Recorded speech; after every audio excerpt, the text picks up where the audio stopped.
Hi, I'm Q, and I play Vox Windbler. Vox is a half-elf fighter and assassin rogue.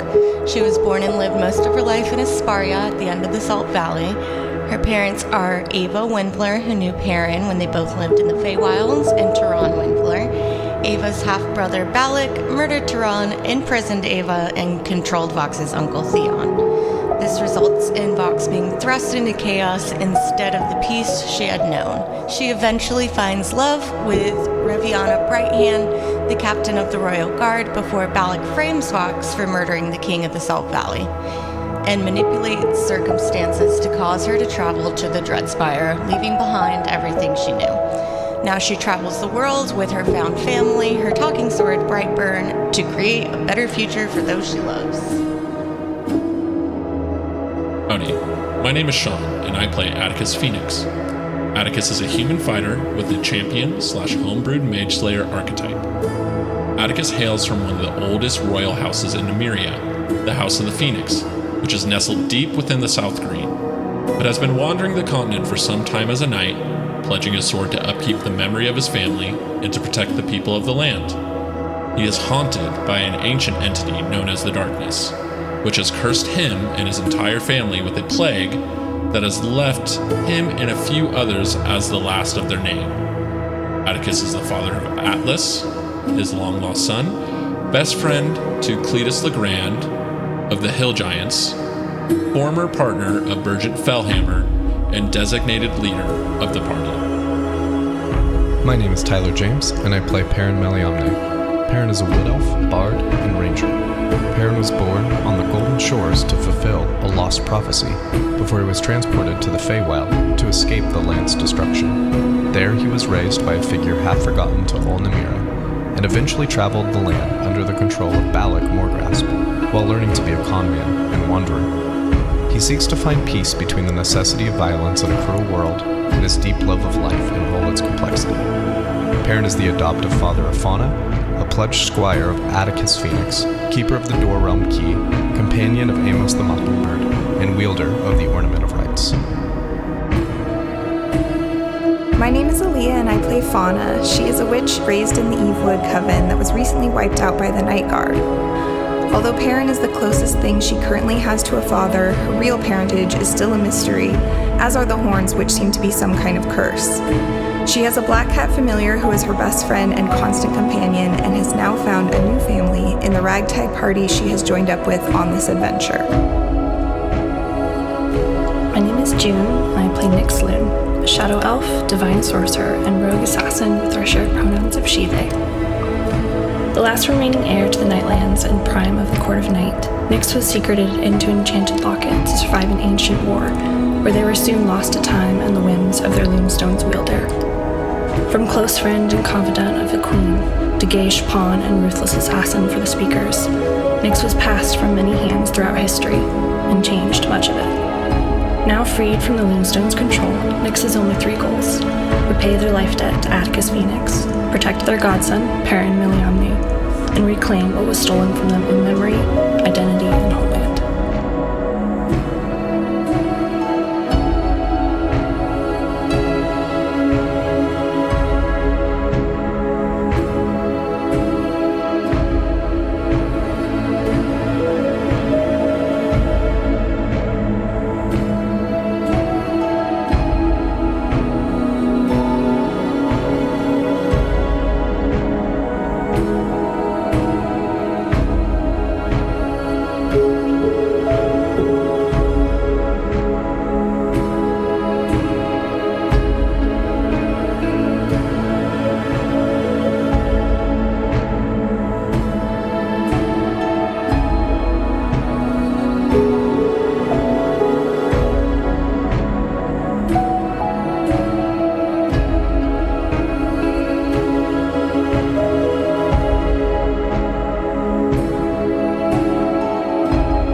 Us over to live. But that is why I get so mad at the movie Nightmare Before Christmas, because what are you doing?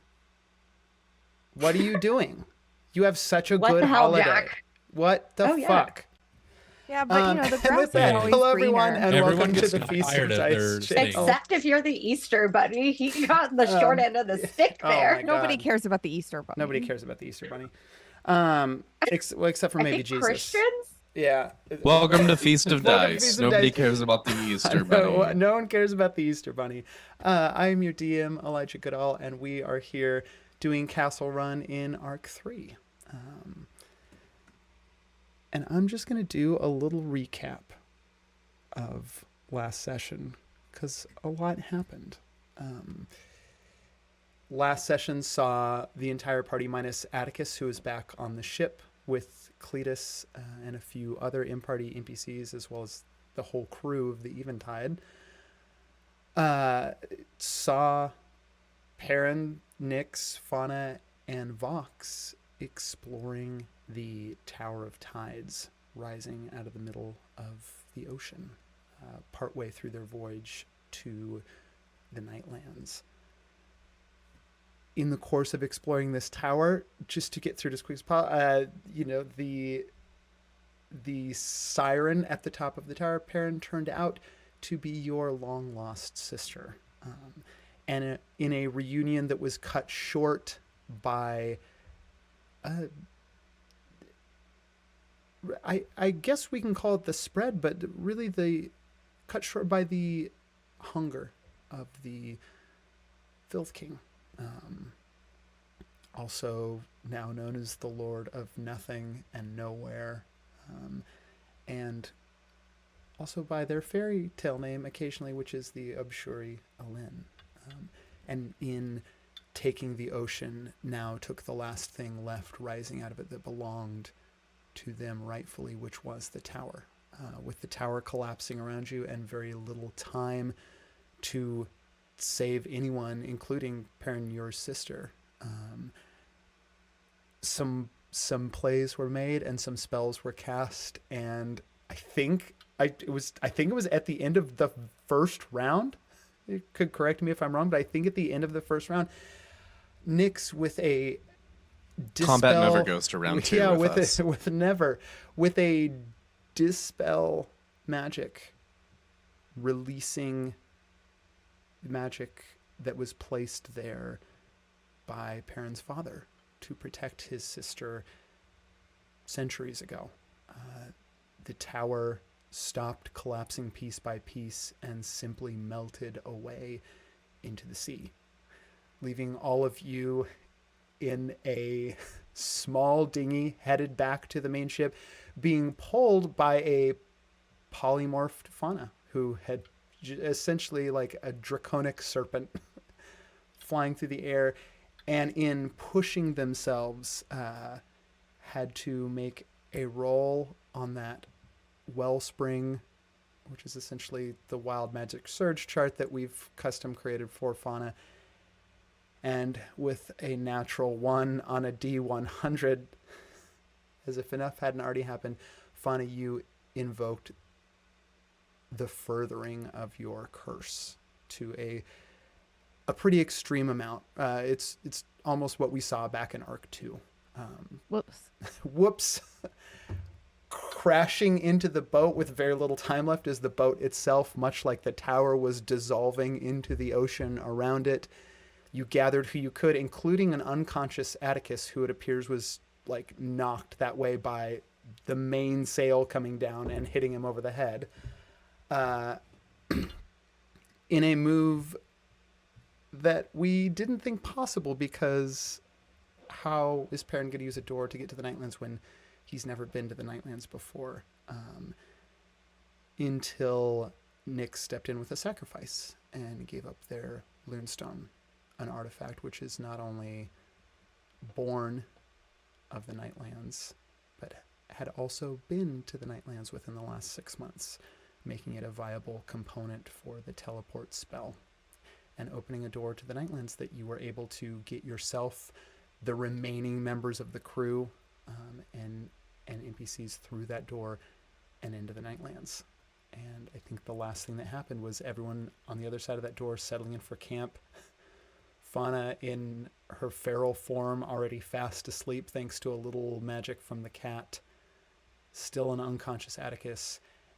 And a Nyx that, after the loss of the Lunestone, no longer has access to their magic. And that is where we are going to start.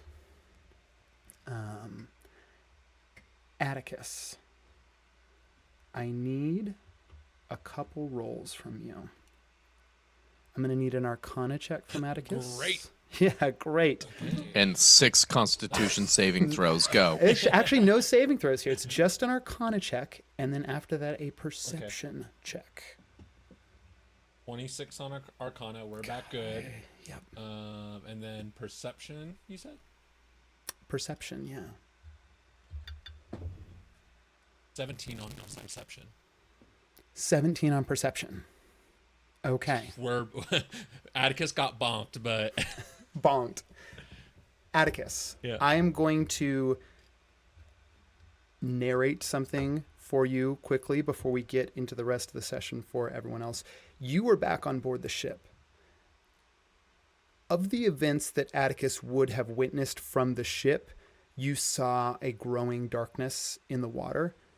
I think within the first 30 seconds, like not a lot of time to react, within that growing darkness that was overtaking the water, you saw the tower in the distance begin to collapse. Already Cletus was shouting orders to the crew and the captain to like get as close to the tower as possible. Before that could happen, the ship itself began to dissolve. Like those waves started to pick up again, but this time different. Less swells created by a storm and more like something stirring underneath the water and reaching up with that water like so many fingers. Made pretty short work of the boat and the mainsail. Atticus on a 17 perception. That mainsail, as it like hit you, you felt the force of it, but I think on a 17 perception, you get two things as that mainsail hits you. There is something else working here, even above like the salt and the sweat of the crew on the ship, the brine of the ocean around you. There's the unmistakable smell. At this point for you, almost like a sixth, like you detect, you almost smell magic in this moment. The casting of a spell flares up. In the moment that mainsail coming down hits you,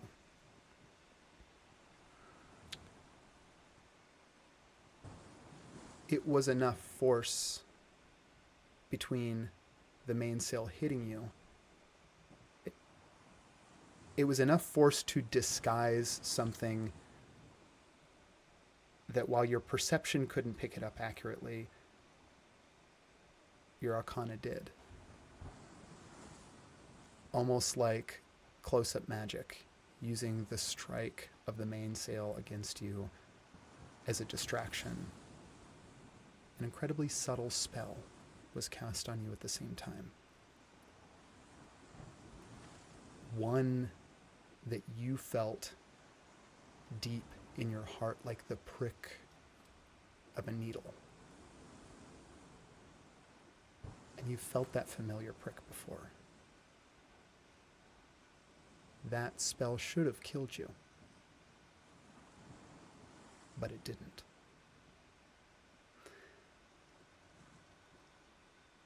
And in that moment, with the 17 on perception, like falling into what should have been death, but was instead just unconsciousness, a smell. You remember being a little kid and playing in the meadow of the unbroken green right outside the Phoenix Estates. And burned, I think, into like any child that has ever played with snakes knows the musk of a snake when you catch it, the smell that they release to sort of like get you off your guard and try and escape out of your hands. This really almost like reeking, sharp odor that clings to you.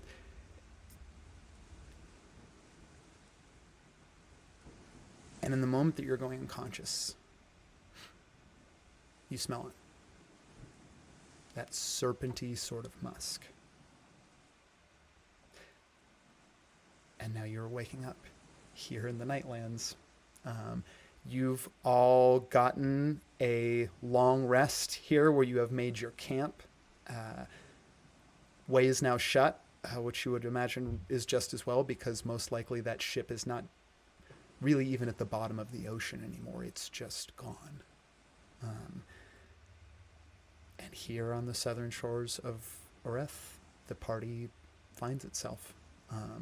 I'll recap too, just to kind of like, Atticus, you're looking around, I'll recap and give you, just so you know, the party members that are with you that made it. off the ship. Obviously, you see Amos the Mockingbird, companion of Perrin. The cat is there. Vera is there, Vox's kind of like tag along and protege. You see Maya Oro, that large dark purple tiefling with the massive horns and goat pupils. Cicero is there. The aging wizard, Cletus, is there. Kurt Starfucker did indeed make it. And you see one new person who looks more than a little bit like Perrin. I will also, I think, take in this moment, like as everyone's sort of like getting up and like stretching, like first morning here on the shores of Oreth. Fun, I think you're the last one to wake up. And given that the curse has really taken root in you now and has changed Fauna significantly. Pun intended. Yeah.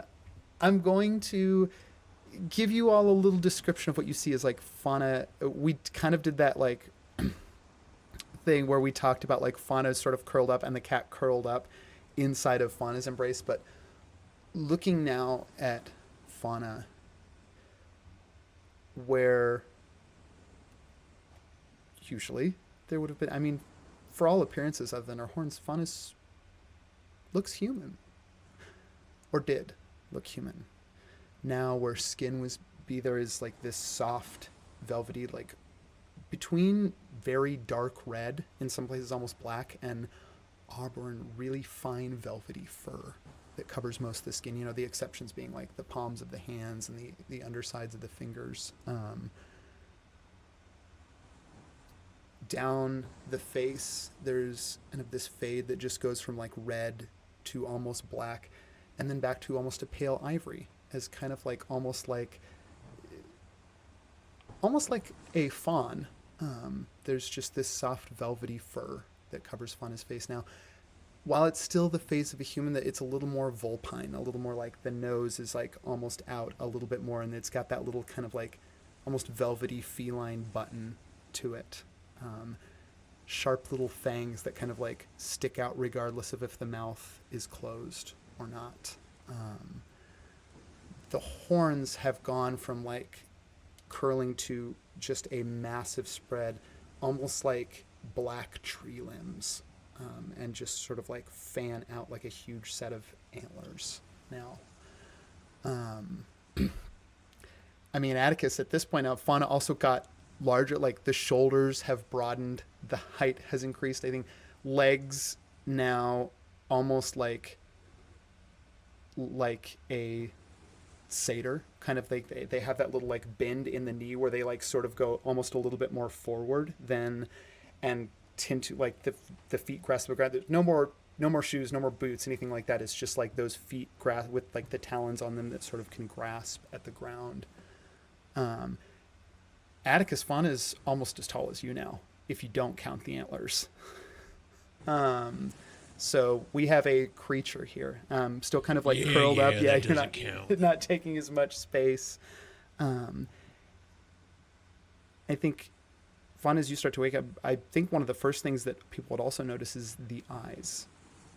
This bright, glowing, almost green yellow, which here in the nightlight, like there, you could see them from hundreds of feet away. They are bright in this place. And that's where I'm putting you all as you wake up. I have one small question. First morning, yeah. Does August need to sleep to rest as a skeleton? No. Okay.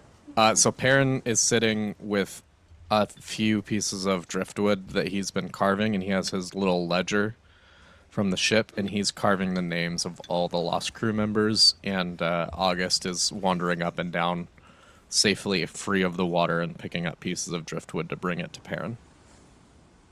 Cool. He's been up doing this for a little while and kind of like staring over where Fauna is, and just like every 15 seconds he's like, fuck. Fuck. Fuck. Fauna, as she is waking up, she still is. She's not like Fauna. Like mentally, she is something wild still. Like she does. It's not like she just looks different, but is back to normal Fauna. Like she is still kind of an actual animal. So I think as she's waking up, she doesn't really know what is happening, or um, like I think she has some sense of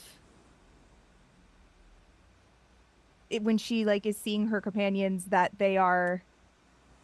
But it's like some sense of familiarity, but she is 100% like panic. Like she's just freaking out a little bit because she doesn't really know what happened and she doesn't really have like full control over herself or her faculties.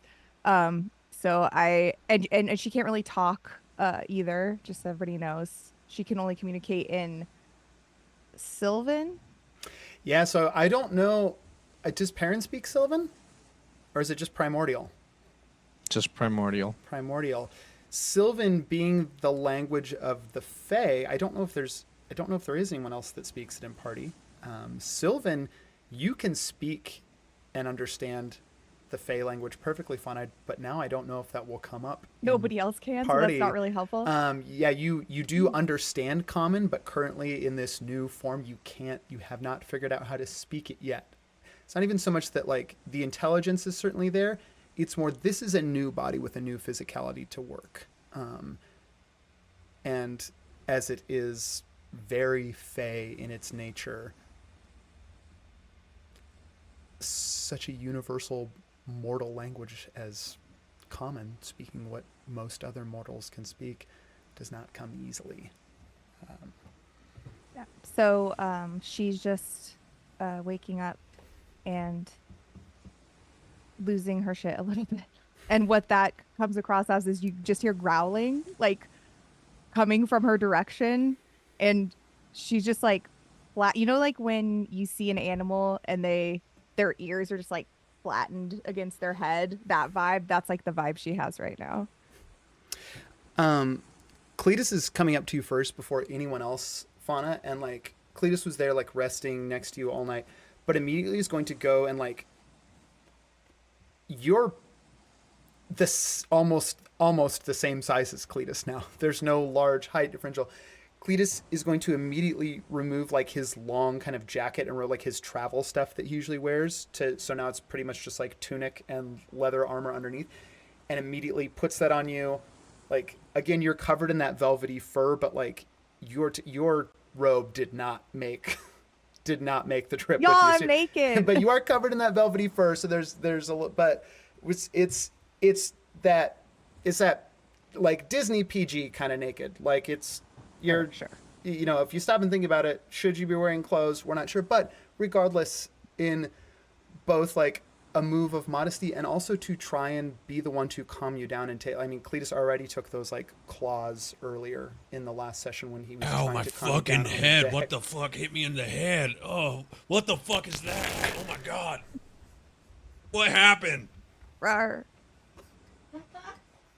Wait, is the cloak wrapped around in Disney fashion where it's just a shirt? It's somehow transformed into Fair. like a toga with, it's like Ariel style. There's just like a piece of rope that's belting it together. Fuck. I guess that means everybody's awake. I didn't make breakfast. Just god fucking damn it. Atticus has a comically large bump on his head with a band-aid on it. Are there little birds flying around? Not Yeah, anymore. Amos is flying around. Amos is Stop it, keeping an eye on everyone. Where the fuck? What the fuck happened? Anyone. You're fucking heavy and hard to carry. I know that. Thank you. I appreciate that compliment. But what? Fauna? Fuck. Rawr. And Nyx? Yeah, that sounds like. Where's Nyx? Nyx is a little off from the party. They were, if not the first, very close after Perrin to get up. And I think Perrin probably just like respected their space.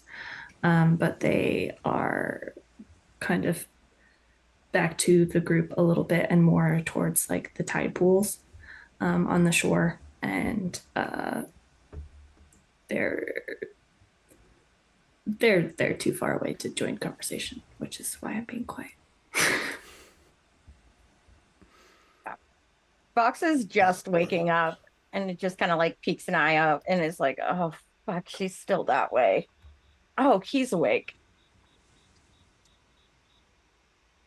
But Yeah. I just wanted to bond with the crew. What the fuck happened in there? Yeah. Well, time well spent Where because are they're we? definitely all still with us. Jesus. If they are gone, I will tell their stories for. So as long as I live. What was their name again? Aaron throws one of the Atticus pieces of looks away. driftwood. Joe Spoons. Remember his name. Listen, Atticus, I don't remember nothing about a Joe Spoons, but I remember Joe. I tried to keep as many of them together as I could.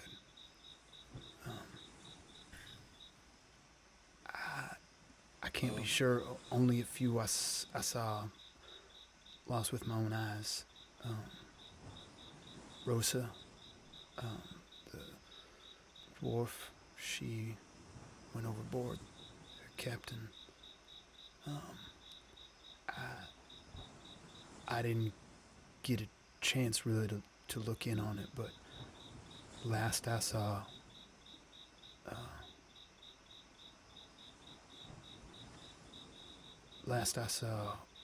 Quinn was trapped in the lower deck, water flooding in. I don't think that the Paladarium, I mean, at this point, it certainly didn't make it, but.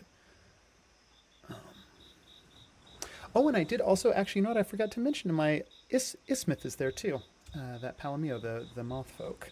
So she also made it, and I should make a note to myself or I will forget.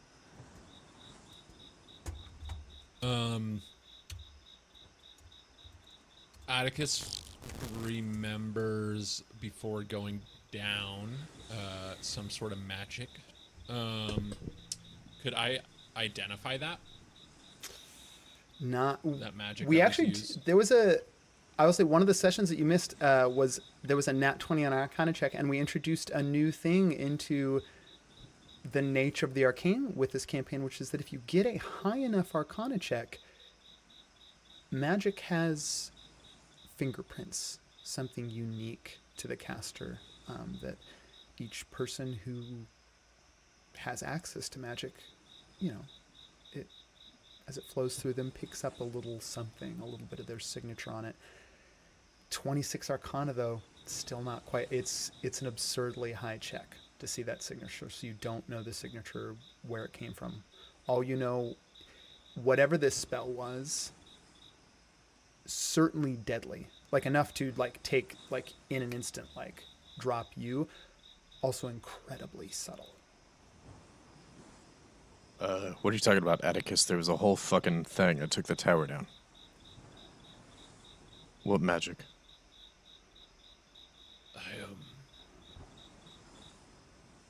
Well, whatever was going on there, someone tried to use that as an opportunity to get one on me. Powerful spell, silent.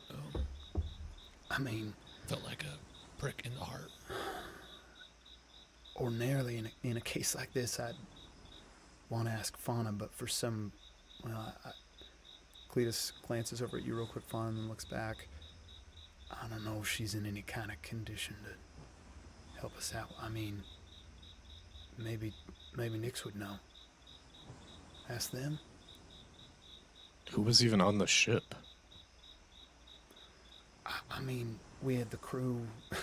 Again, I don't recall seeing a Joe Spoons, but there were a few crew members I didn't get to know. Mariko had a lot of. We lost Mariko. We lost Rosa. I know Quinn was there.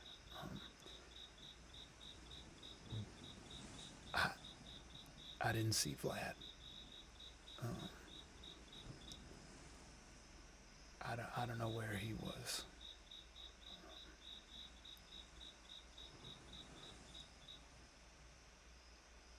What was the there was that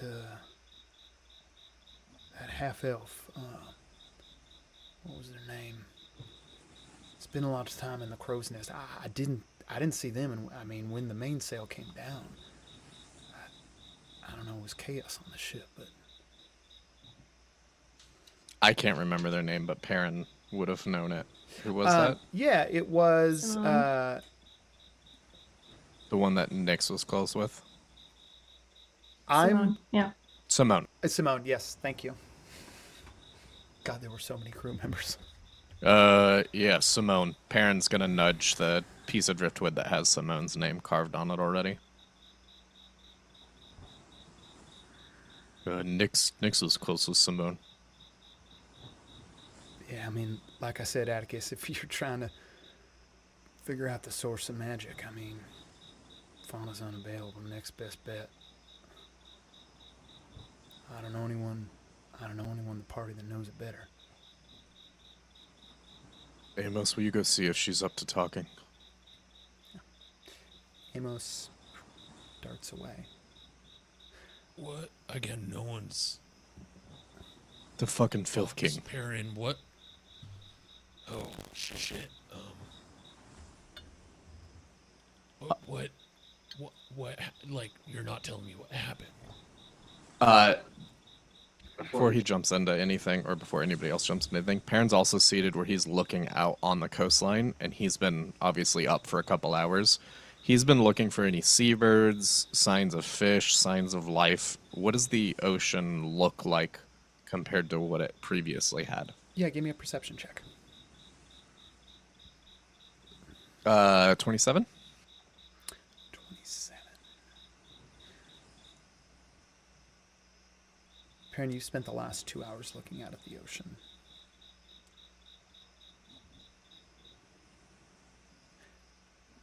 There are no signs of life out in it. It is a black, quiet sheet of rippling glass. It's calm enough almost to be like a mirror, except that there is no reflection of the night sky in this mirror. There's just nothing. You don't see seabirds nearby. You see no ship sails dotting the horizon.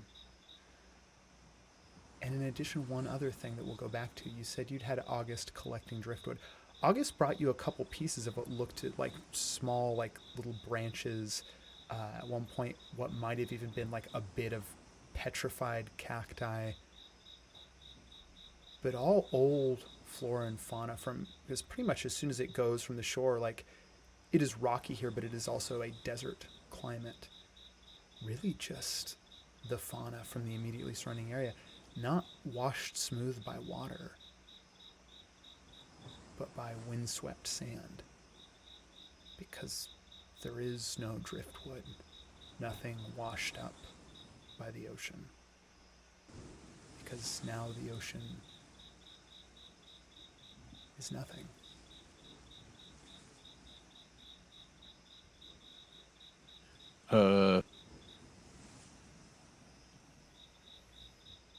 Fuck. Nyx, you are standing, a few 100 feet away from the party.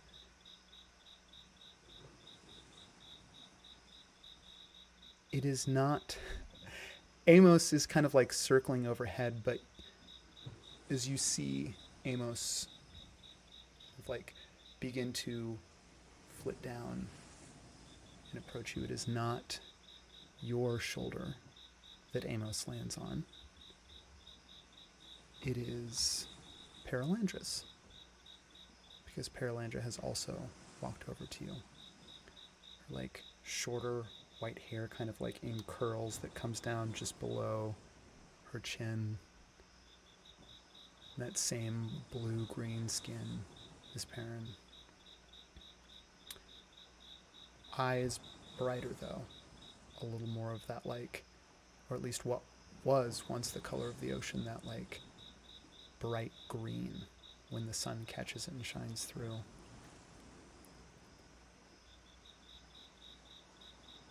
Looks at you.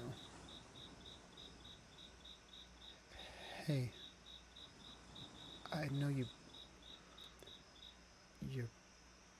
not ready to come back and look. I don't know if you're out here trying to reconnect to something, or if you're just out here replaying in your head endlessly all the ways that you could have done more. But without your sacrifice, none of us would be here.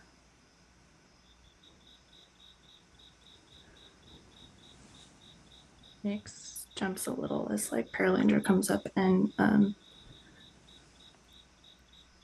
they've got a bit of a wild look to their eyes, and the scar on their hand has been like reopened, and in their hands is the other Lunestone that holds Mala, and there's a little bit of blood on it, almost as if like they were trying to like reconnect with the latent magic that used to be in their blood.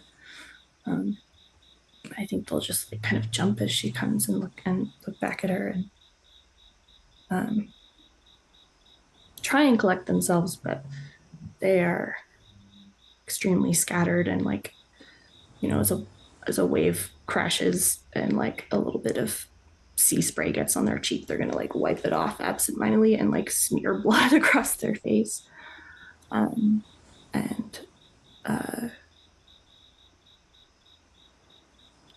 They'll nod as she talks, but I can't get him out, can't I?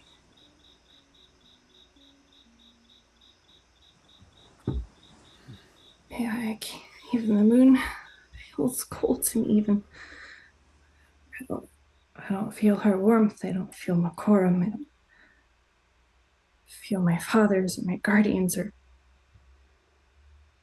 anything. I don't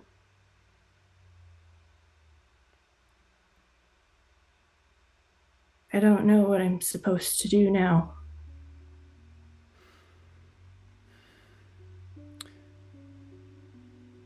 I'm glad you made it, though. I'm so sorry. I didn't.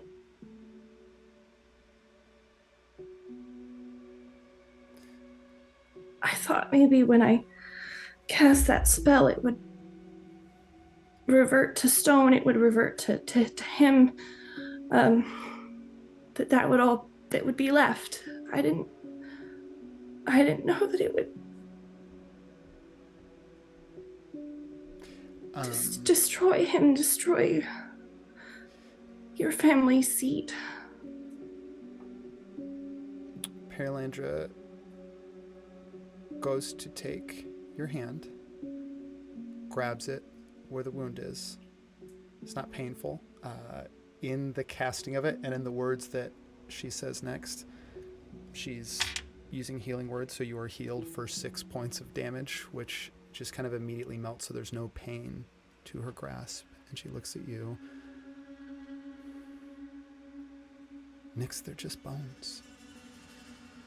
Everything I need from my father and everything that he gave to me, it's all here. I don't need a tower to remind me who he was.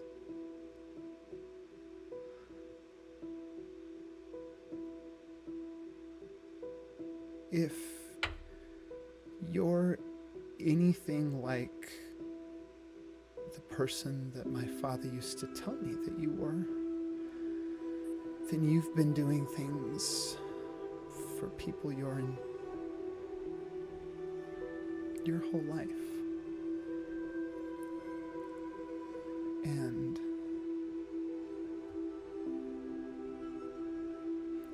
maybe you don't have to know what to do right now. You kept your word to our parents. I'm safe. My brother's safe.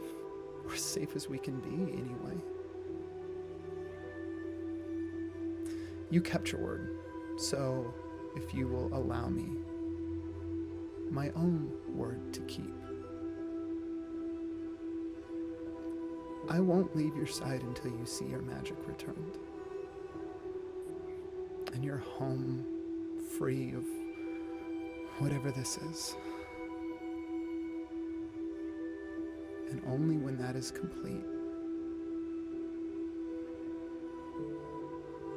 then we can face whatever this darkness beyond the stars is together.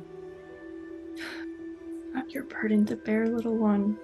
Nyx is gonna kind of caress the side of her face. I'm almost 300 years old. I'm not. And how much of that have you spent living in the world? You have been in the sea, in that tower, and it was ripped from you. Is it any different than being locked away in a stone?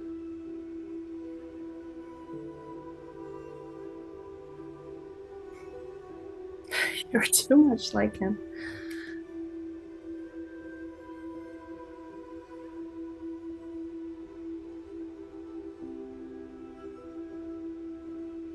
I did tell you about me. He told me that you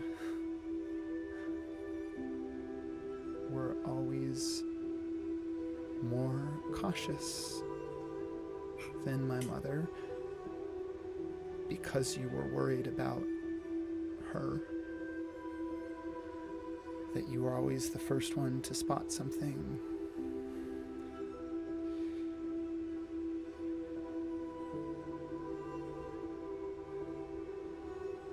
That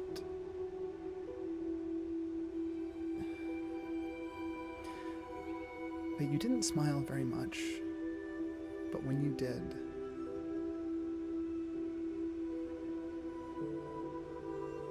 it made him and my mother happier than anything else. And he told me that one day he would be gone.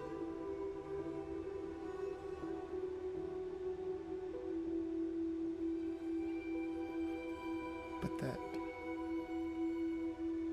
there was a good chance you'd still be here.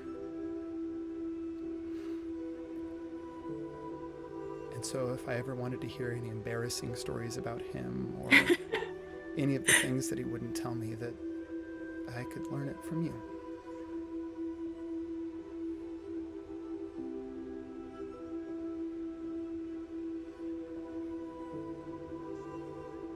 Well, for one, he couldn't lie to save his own ass, but he was wise and he was kind, as you well know. And he looks just like your brother.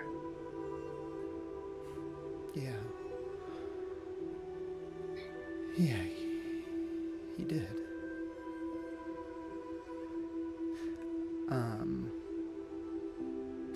Amos is gonna... And she looks like you. Yeah.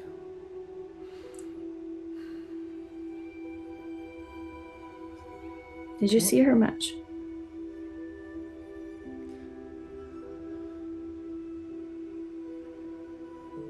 Never.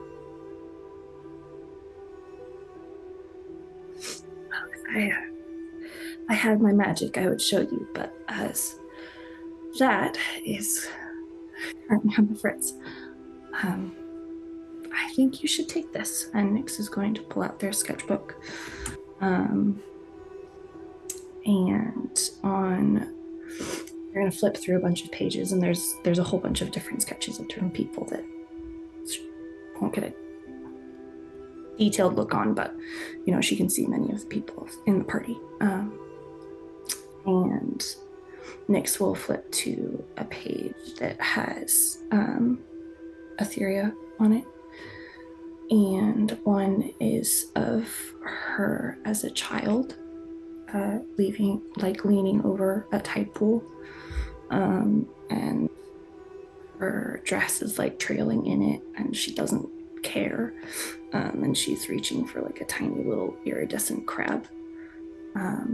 And another one is of her as a woman, standing on the balcony and with her finger up, and Amos on it, and she's smiling at Amos, and Polanos is not in focus. It's a rougher sketch, but off in the corner. And Nyx is gonna tear it out and just pass it over to her. And I rolled for those, and the one as her as a kid was a 16, and the one as her as an adult was a 22. So they're pretty good. She's gonna take it. Oh. He was right. You are observant.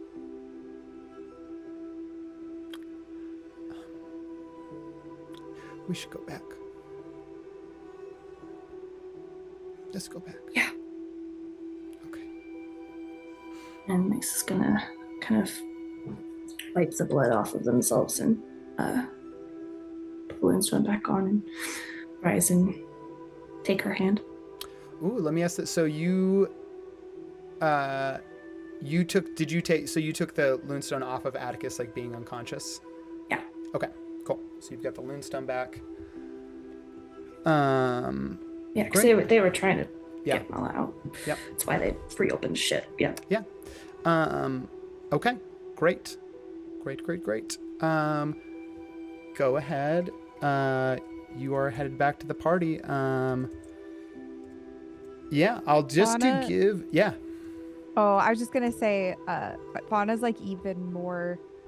She was always pretty empathetic, but now she's even more finely tuned into what everybody's feeling, because she's just has animal instinct now. So I think as soon as Nyx is in close enough range that Fauna realizes her that she is close to Nyx and can realize Nyx's emotional state, I think she would immediately just bound her vibe now over to Nyx, and just she's big now, so just envelop Nyx. This is just Harry and the Hendersons now. Yeah. This is just the big friendly Sasquatch we have with us. And then also just kind of rub her face on, like a cat. Kind of. Oh. I think at first with the bounding, it's a little terrifying, and there is a brief step back of are you attacking me while feral or not? But then the moment the intentions were read, they're just both arms around your very furry neck. Yeah. Well, the Filth King showed up and he took the tower down, and we almost all died, but we kind of stayed alive. And then everybody in the crew started dying when they landed in the water. Atticus is my sister. Surprise. Hey. Whoa. I'm so Atticus stands up and brushes seaweed off his shoulder, and he's like, it's an honor. I'm Atticus Phoenix.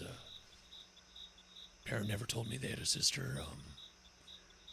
Wow, your brother is incredible. They're a son of a bitch, but they're a pretty incredible son of a bitch. Well, Perrin never told me he had an Atticus, so it's good to meet you. And also, we just met like yesterday. I didn't know I had Yeah. I mean, technically, I did know, but only because I met my sister previously, but not this sister, a different one, who I guess isn't my sister, but is. A different sister, yeah. But it is the same sister, just a different. And I wasn't one. stuck in a tower in that one. No, you were pretty. Is this like the Loonstone thing? And you see Atticus starting his eyes widening again after. Is this like the Loonstone thing where like there's supposed to be one, but yeah. All right, got it. Okay. Yeah. Shit. Well. At the mention of the Loonstone, Nyx was actually going to take it off and kind of quietly pass it back over to Atticus, and I think you'll have stronger hands than me at this point. Atticus like takes it and is like, I'll keep it safe for as long as you trust me, but whenever you want it back, it's yours. Atticus, as you take that back into your hands, I'm going to ask for a few. Actually, before you no, this is more important than doing those checks. Atticus, give me an Arcana check. Arcana. I'm a fighter that has a great Arcana. Yeah. I mean, honestly, like magic, like special investigator when it comes to tracking down. Yeah, 25 on Arcana. Okay. It's +8, and I rolled a 17. Reveal your secrets, wizard. You see Atticus put his reading glasses on. Yeah, I'll tell you right now. That was the DC. Nyx, you didn't notice your connection to magic having been severed. Don't think it would have even occurred to you to like reach out with that sense and try. You just were reaching out for your father and finding nothing like a hand grasping at air. You assumed it was your connection to him that was erroneous. Atticus, you take the stone back. You were like unconscious still when Nyx took it off of you, and you'd kept it on you the entire. You take the stone back and look at it. It's not the look. It's not the feel. It's something else, because when you take it back, there is an arcane weight to a soul when it resides in an object. That weight is not here. It is far lighter than it should be. And that is not because Mala is missing. Or rather, it is not because they're missing from this stone. This is a fake. You're holding a replica, perfect in detail, but not perfect in its magic. This is a not visually, but arcanely cheap imitation of what a Loonstone actually is. Nyx, I think you made a mistake. Don't. This isn't the Loonstone. This is like really good. It's the only one we have left. I mean, I'm sure you know, as a fantastic arcane user, there's a weight, a metaphysical weight to magical items, and It's ever so slight. I mean, but it's this isn't a fake. This isn't real. Wait, that's different than the one that I gave you? Yeah. Yeah, 100%. Where's the real one? Where is Wait, my so father? Somebody fucking robbed you? Well, Cicero, someone I did think try and as like kill this me on starts the to like boat. this situation starts to escalate, Cicero comes over, like the wizard, comes to like doesn't take it out of your hand, Atticus, but like goes to look at it and examine it. Oh, a convincing fake indeed. This was the one that was on your neck.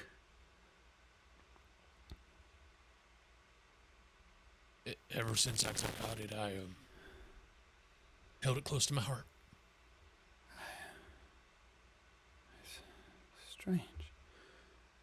Strange idea. Do you mind, Atticus, if I take a closer look? Atticus looks at Nyx for like confirmation. Yeah, Yes or Cicero no? looks to you too.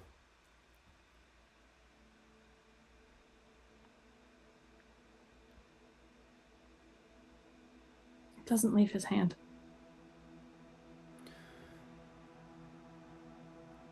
Understood. I understand.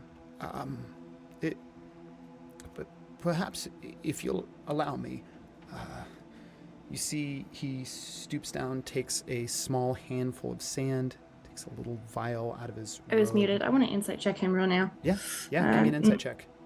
What he's doing, he takes Popping the up right when sand, it's very he convenient. takes liquid. Also, does he still have like crazy swirly eye, or did that just?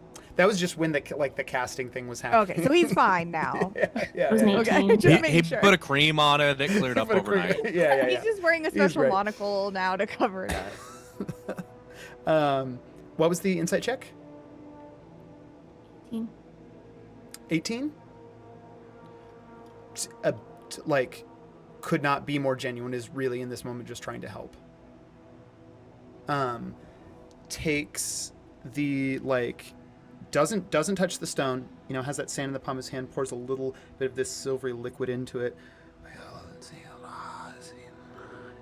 You see, and it is looking closely at the stone while he does this, and it's not a material version of it. It's essentially like almost like out of silvery light. You think probably because the moonlight coming down is the light that he has to work with, but is basically creating like you would. I think without any check, like anyone who's seen Magic, like it's almost like a minor illusion version of this thing, but in intricate detail, like the inside and out. So like trying just so he can get a better look, and like almost in the casting of it and looking at it, he's getting to learn more about like the construction of this thing. Kind of like a little mirror image of it almost, but not physical. I mean, you could pass your hand, like it's not, a physical replica. He's looking at it. Oh. You see, blows it, disappears. My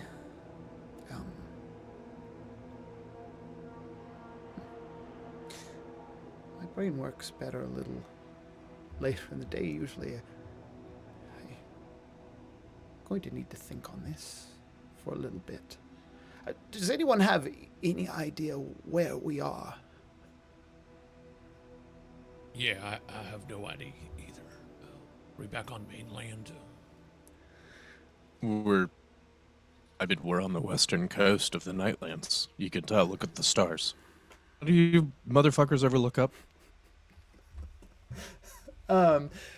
Yeah, all of you, go ahead and give me survival checks to see how well you can orient yourself right now. You do. I think Cletus hands over, like Cletus has that map that he'd gotten from the captain. I think probably a few days before, like the events of the tower. Can I make a pitch? 22. What was Sorry, the what are pitch we for doing? survival check. What was the pitch for Nyx?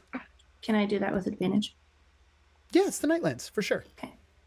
I got a nat 1, which makes sense because I think Vox is trying to like we were saying Vox is trying to apologize to Fauna. It's like, I'm sorry, I hate you, but like you were running and you run really fast.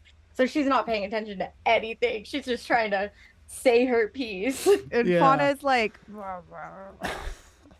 she's like not like aggressive, but she's like kind of grumbly, and she's like keeping her distance from Vox because she doesn't want to get hit again. Days to catch you. Like when you accidentally trip over your cat and then they like think you were trying to murder them for the next 4 days. That's like what Fauna's vibe to Vox is right now. Also I rolled a 24.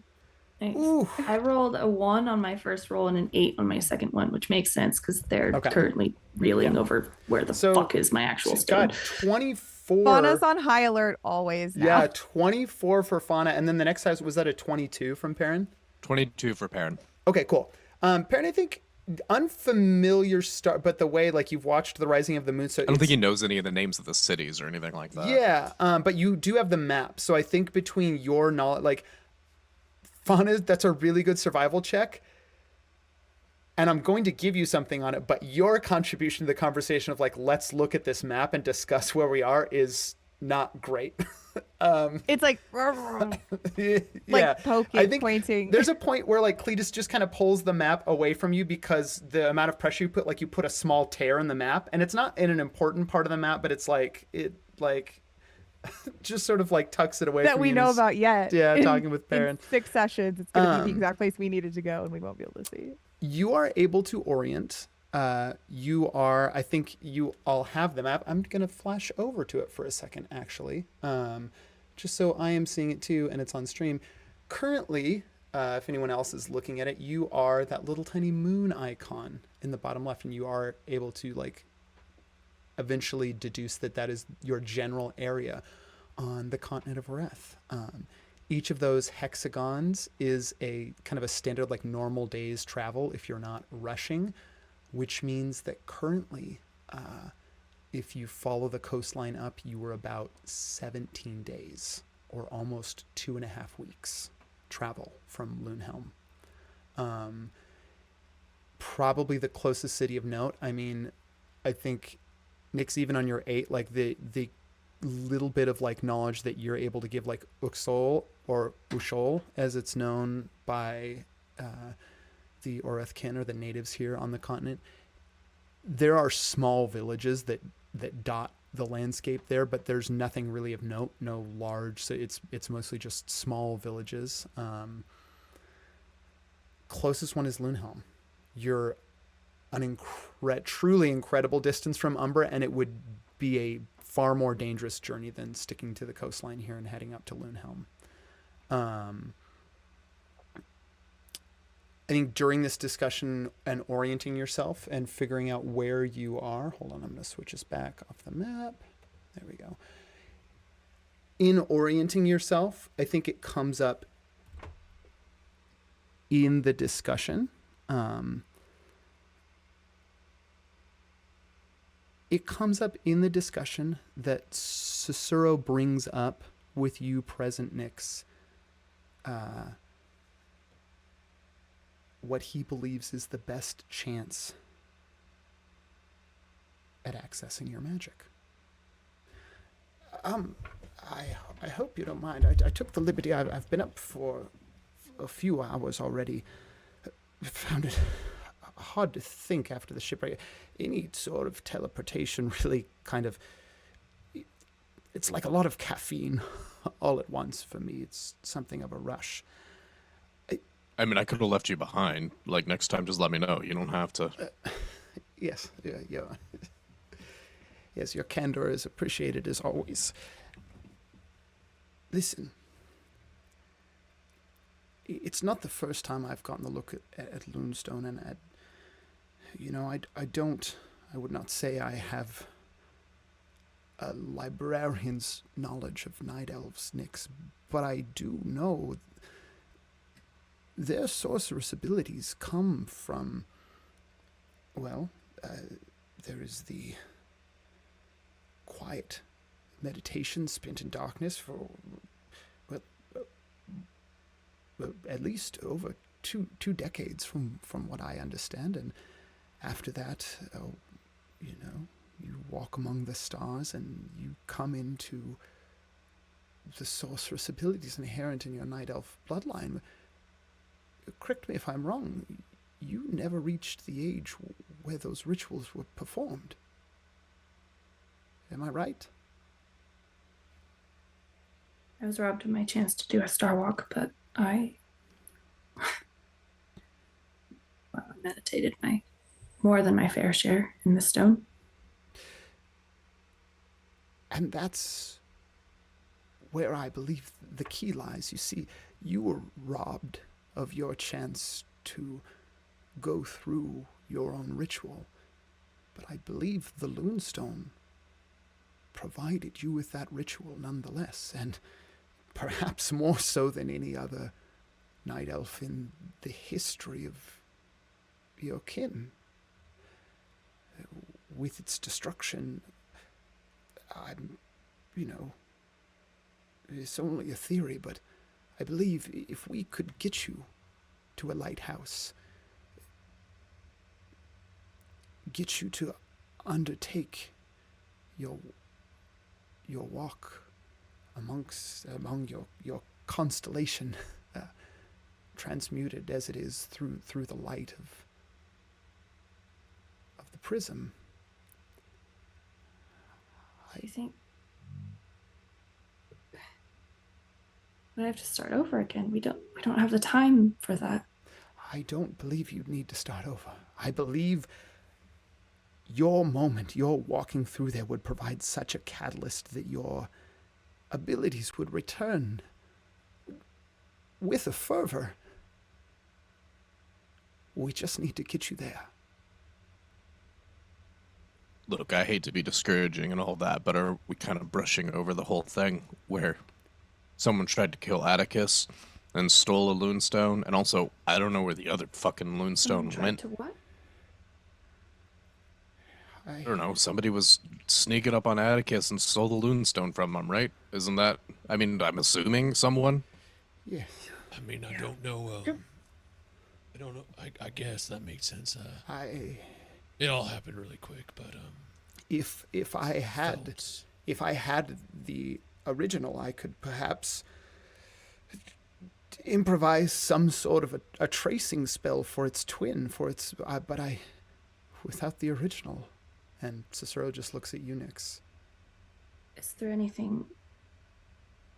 kind of signature left on me that you can trace? Signature left on you.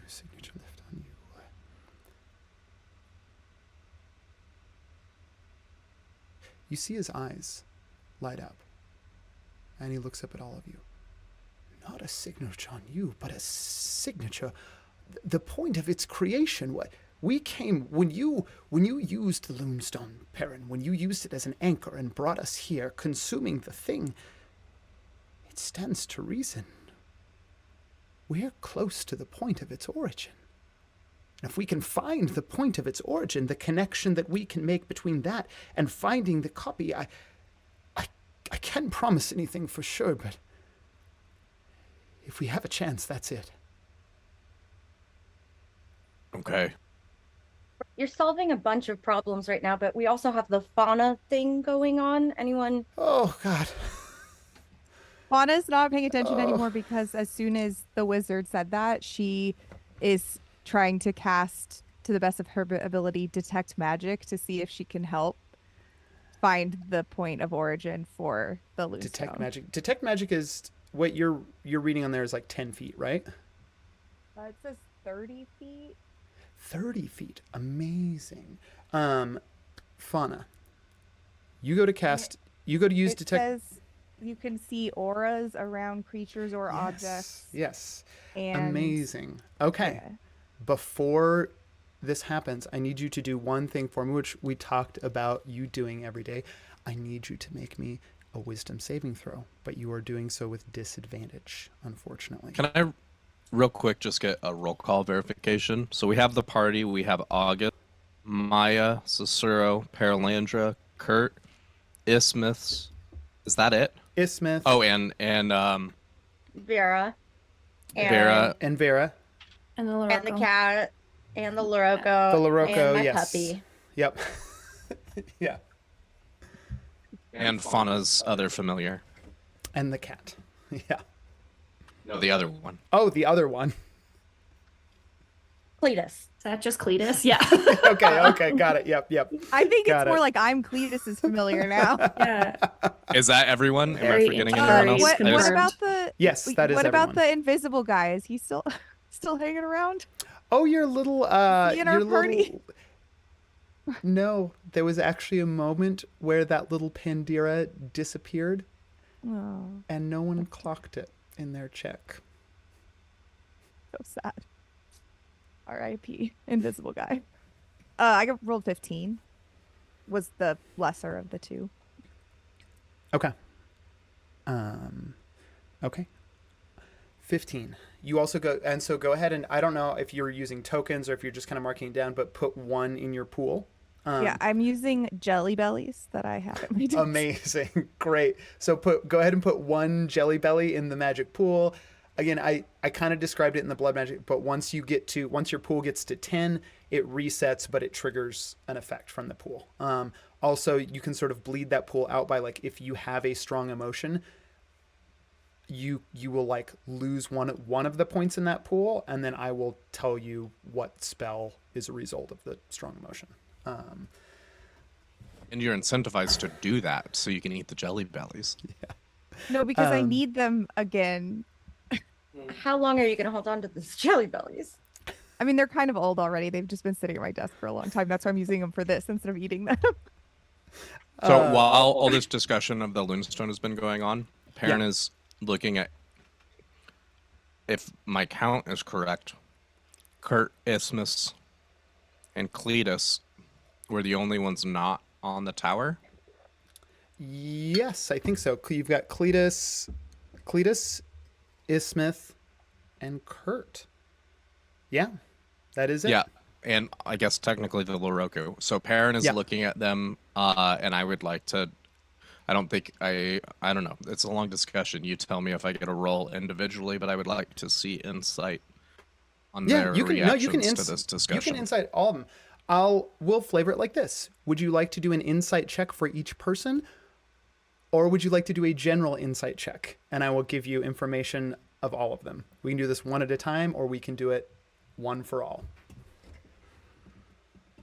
Yeah, I think one at a time. And Okay. every time the Lunestone is like said by name, he wants to get a good clean roll on it. Great. Go ahead, and you are going to roll me insight. Tell me who you want to roll it for first. Isthmus first. Okay. The person Perrin's most suspicious of because he doesn't really know them. Yep.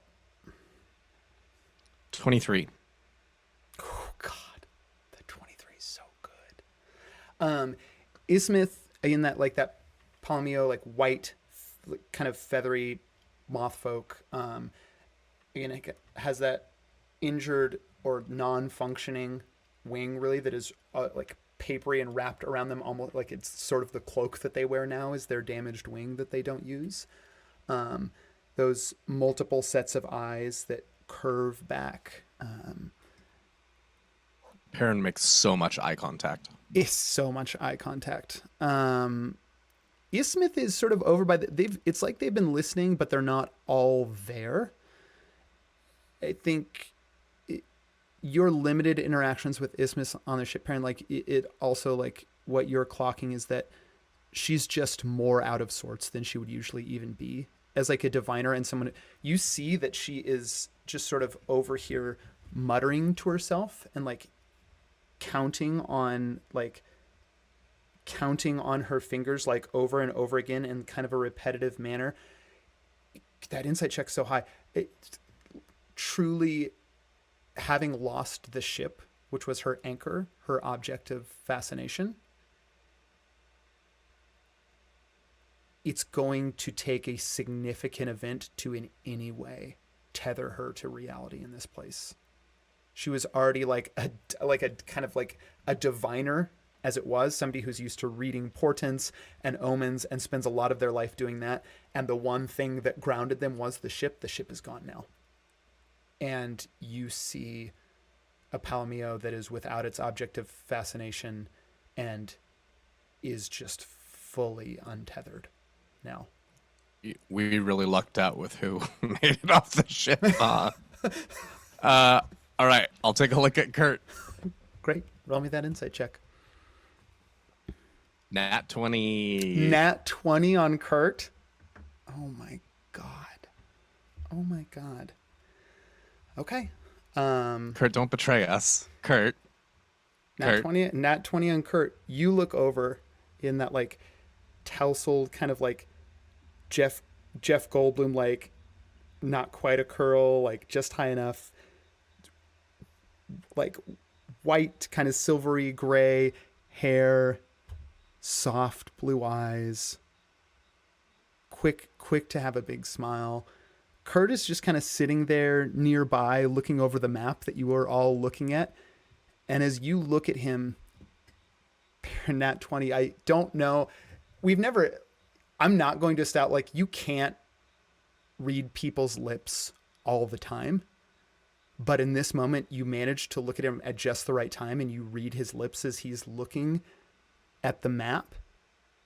And he's just quietly mouthing to himself, "Well, I wonder where the best soup is." Perrin narrows his eyes and he nods and he mutters, "Checks out." Fuck. And then he looks at Cletus. Yeah. Who is, in his mind, the most and least likely.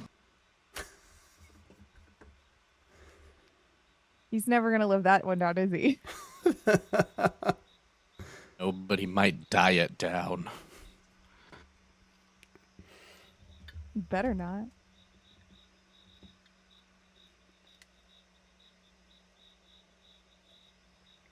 $13. And then 13, Maya.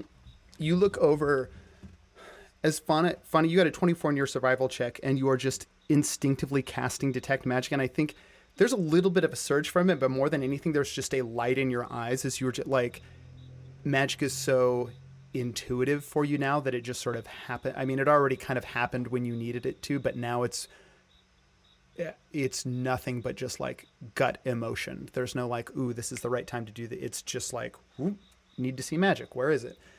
You look over and see Cletus running his fingers kind of like through, just sort of in that same calming thing that he was doing when Fauna was trying to fall asleep, like running fingers through the sort of the mane that runs down Fauna's back of her neck now and tapers off like kind of right between the shoulder blades.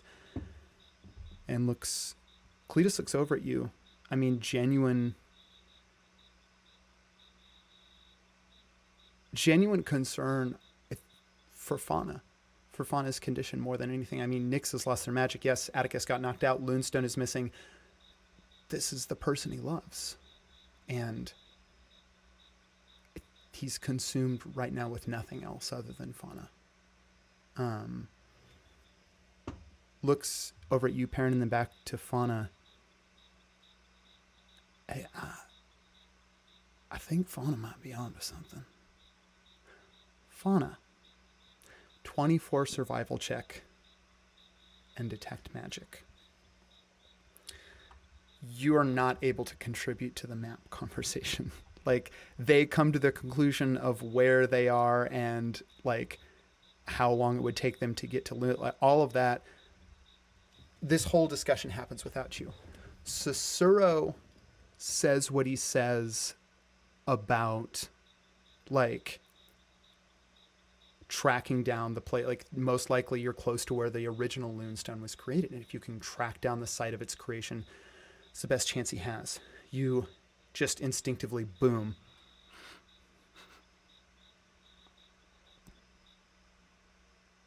detect magic. You see the various like little pings go off magic artifacts. None for the Loonstone. I mean, even the replica that Atticus was given, that it's not magic.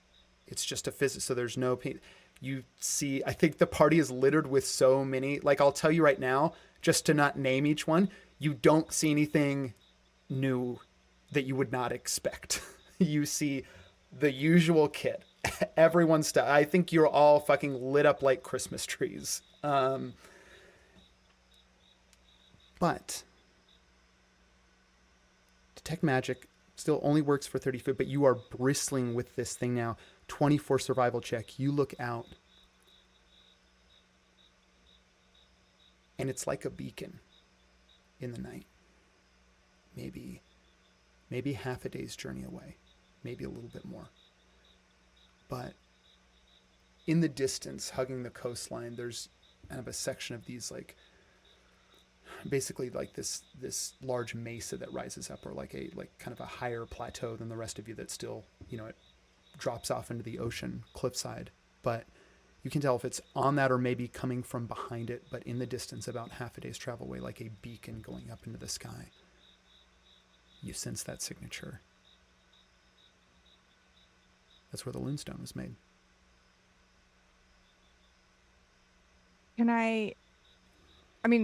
The actual, like, cliffs or whatever, can they be seen? Like, are they visually, like, can we all see them if I, like, point at them is my question. Sorry. Yeah, actually, I'll describe, before you point at them, I'll describe something real quick about, or you go ahead and point at them, and then as you're all making your way there, I'm going to describe something about how, because it's nighttime all the time here. So how does sight words, but I'll cover that after in this next part. Yeah, I think Fauna sees that and she just, like, starts to run in that direction. What? Fuck. This is What why I hate you. What do you see, girl? Did Timmy fall in a well? Oh shit! Atticus just goes into full sprint after her. Cicero picks up. Oh, all right. I guess we're going. We have to do a funeral. I think when she's just, like, instinctively went after it, but I think when she hears everyone, like, yelling and stuff, it kind of pulls her back a little bit, and she, like, realizes, like, oh, like, I can't just go, like, I have to, like, I'm with this group of people, and so then I think she runs back toward them, and she just see Atticus shoot right past you and then go fuck, and then, like, fucking turns around and she does a double back move and, like, zigzags around Atticus, running the other direction. And then I think now the cat is sort of, like, chasing Atticus. Like, I rolled a 2 on acrobatics to dodge that. Amazing. So now the cat is also kind of chasing you, Atticus, and you're sort of like all three in this, like, running, and then you just sort of collapse into a big animal pile. And the cat, like, jumps on top of all of you. And Fauna, you realize, like, the cat can speak to you just fine still. Cat speaks in your mind. Oh, yeah. Is, like, perched on top of both of you, looking down. I won. We weren't playing a game. Oh God, sorry. No, I really think we were. Animal speak, and just goes, "I'm too old for this shit." Stands up. Like, Fun is, like, I feel like a little rusty, like a little bit of brain fog. Like, even though she's just talking into her, to the cat, I feel like she's, like, trying to. It's like she's, like, trying to, like, get back, just even making coherent thoughts enough to make sentences. But I think she communicates to the cat, because the parent can talk to the cat, right? So if I talk to the cat, then the cat can tell Perrin. Can you tell Perrin that we have to go there? And she's just pointing. Yeah. Oh, I'm gonna have to do that all the time now, huh? Yeah. Well, it's okay. You smell better now, so the cat's gonna jump down. What am I staring? What are you pointing at? Atticus just Trot sees over to this Perrin. like feral creature pointing, and Fawn Atticus is like looking. Yeah, Perrin, Fauna says we gotta go that way. Perrin looks down at the cat, and he's like, "What do you want? Are you hungry?" Oh, wait. And then Perrin Cass speaks with animals. What? Yeah, okay. We should have a signal. I'll twitch my tail twice when I need you to turn on whatever that thing is. That way. Fauna says we gotta go. You don't know what magic is? What do you fuck, mean? Cat? Dude, it's just that you do the thing. You do the special thing. Oh my God. Fauna's not happy about Perrin being mean to the cat. She's growling. Perrin picks up the cat and scratches it in that place under one of his ears. See? Magic. This is yes. Yeah. This, okay. Yeah. No, So I do know. you can understand Fauna still. Yeah. Stops petting. You can understand her. Hmm? She Yeah, okay? Yeah, she's fine. She's great. She's great. Actually, No, I okay. think Cool. I think Yeah. I get her more now. You are very untrustworthy. It's not your fault, but your judgment is. Some of nature. Yeah. Okay. Where does she want to go? That thing you're looking Fauna's for. That just pointing still. thing. Yeah, that thing. Okay.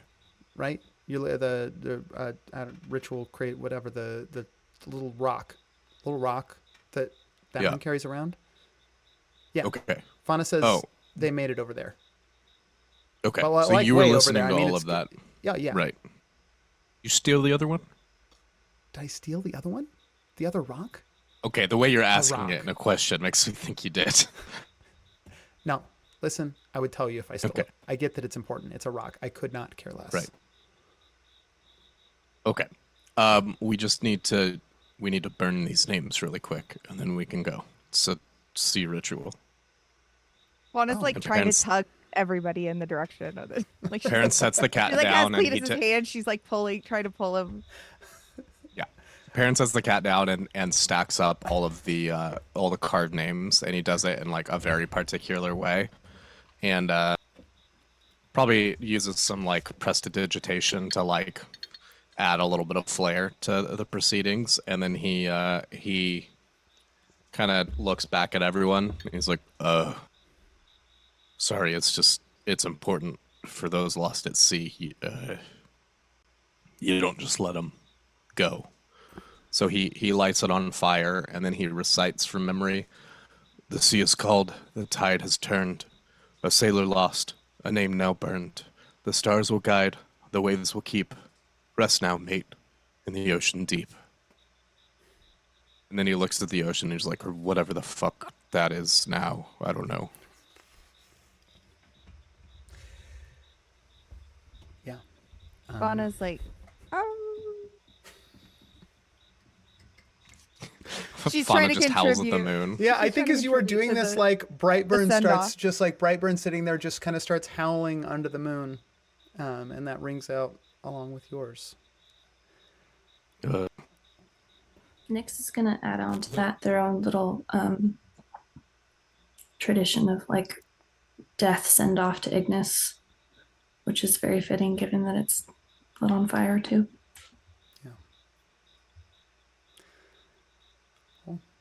And I think with that, unless there's anything left, Fauna, you are leading the way towards that beacon that you see on the horizon, and we will take our break and be back in 10 minutes. And we'll see everyone then.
And we are back. I don't want the mouse there. I want it there. Okay.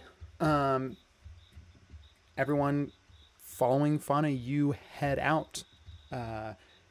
You head out for this beacon on the horizon that, Fauna, you're the only one that sees it. And as you follow your senses, Fauna, go ahead and make a perception check for me. And while you make that check, I'm going to explain something about the Nightlands.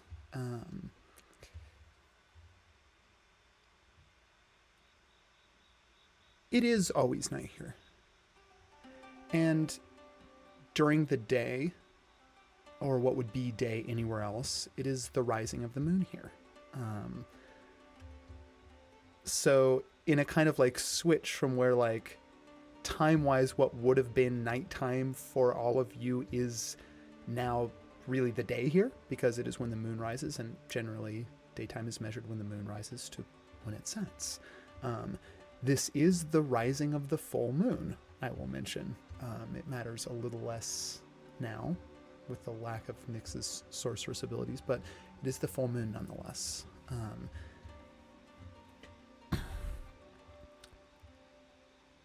Color works differently at nighttime. And for the first few hours here after you're waking, I think everyone except for Nyx, your eyes are still adjusting. There's plenty of starlight. Always that in the Nightlands. And when the moon rises, so unless it's a new moon, you have the light of the moon too, especially bright as of right now, when it is a full moon. But nonetheless, color works differently at night, except a couple hours into this trek towards the horizon, all of your eyes begin to adjust. There's this thing with bioluminescence in ocean water that in order to really see it, your eyes have to, you have to be out in darkness for a long time. Light pollution, like any kind of will spoil it. You really won't be able to see the bioluminescence that well, but as soon as your eyes adjust over time, you see it. You see these bright flashes of color. You can see greens, reds, blues, all that, because it has luminescence. While you are all in a terrain that is desert. And so the fauna here is certainly nothing approaching to what you all left behind in the South Green or St. Florian in particular. There's still plants here. There's the occasional gnarled but sparsely flowered tree. There are night, or in this case rather day, blooming cacti.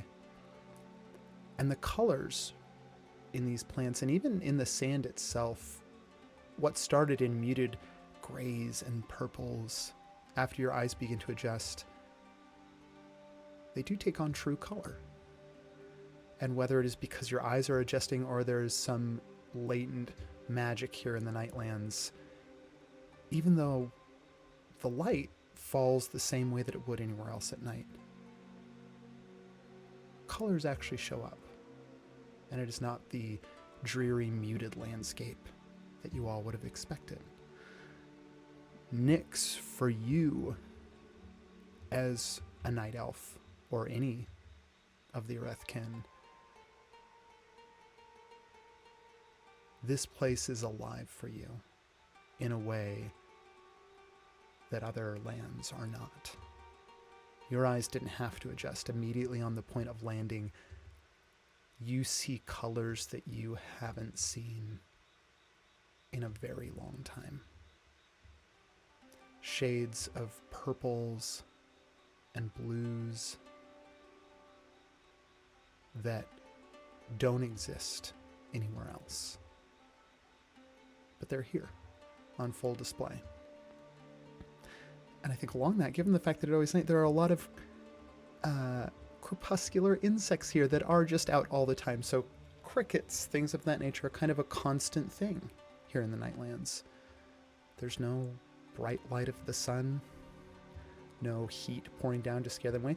And it's kind of just always a calm ambient temperature here in the Nightlands too. There are some sections in the desert, if you get further up north, it can get a little chilly. But temperature-wise, it's all pretty habitable.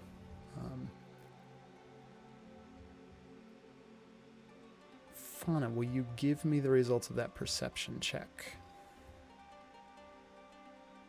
19. 19. On a 19, all your senses are on fire. You're following this path.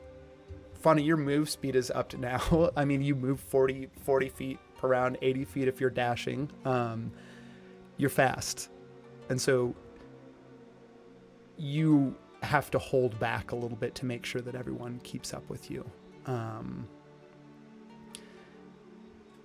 There is... It's certainly... I don't know how Fauna feels about this, but at times, like, regardless of where our feelings are at or our head is at, with a changing physicality comes a body feeling that we can't always control, and there is a new feeling coursing through your body right now. The way things smell sharper. Everything looks clearer. The ground beneath you feels softer and like it gives in more to your foot, and with each step, it's almost like you can feel it encouraging you on. Almost like you're more accepted as a natural part of the world here, as a force or an element instead of a person. Like the world accepts you as its own private thing. On a 19, you're still getting used to filtering like these new senses, but you pick up something familiar. It's hard for you to place it. There's like this fragrant, it's somewhere in between like cedar and pine. It's something green and growing for sure, but you can't place its origin, and there's something almost like not of the, there's just something incredibly unique about it.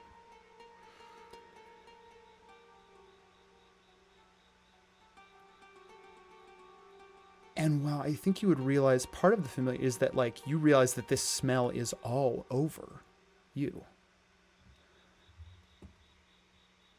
But there are also other members of the party. That you smell this kind of like aura or fragrant, like this little bit of that makes up whatever like their signature is, their scent.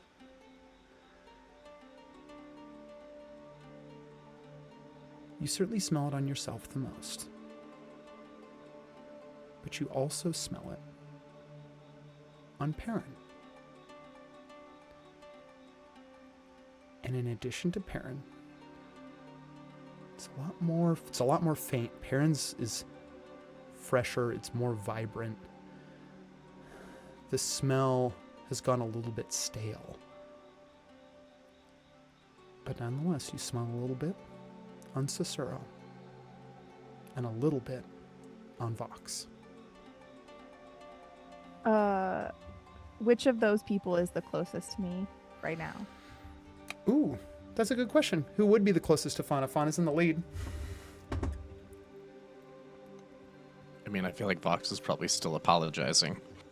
Yeah, Vox is definitely still like, but you see how you ran so fast right then, and you're still like kind of going a little too fast. That's why. So I didn't really mean it, but I know that I needed you to just not do that. I think Fauna just stops abruptly. It's to the extent that Vox probably like runs into her. Yeah, she would walk into her. And then she's just like, Oh, is this a good thing? Or does this mean you're not as mad anymore? She's just busy smelling you. Okay, I'll take this as a good sign that we are on good terms now and that you have forgiven me for trying to knock you out. Vera's walking next to you, Vox, and like side-eyeing Fauna, and you can see like their hand is not on the pommel of a dagger, but it's not far. As they're just sort of like looking Fauna up and down nervously. Fauna just like trips her. Like, because she sees that she's like reaching for a dagger, and she just like sticks out a paw. Yeah, give me a little or athletics. I guess she saw his feet. Give me an athletics check. I don't really know, to be honest. I'm gonna make an acrobatics. Yeah, make an athletics. Oh, by the way, Atticus, I did try to knock out Fauna. I guess that's some news to you too. Turns out she's harder to knock out than you are. And she's apologizing a whole lot more than when she stabbed you. Kind of a nat 20, but also it was like half on Mr. Cat, so I feel like that's not really fair. So I'm gonna roll again. Mr. Cat, if you could just not be a man. You're ruining this for me.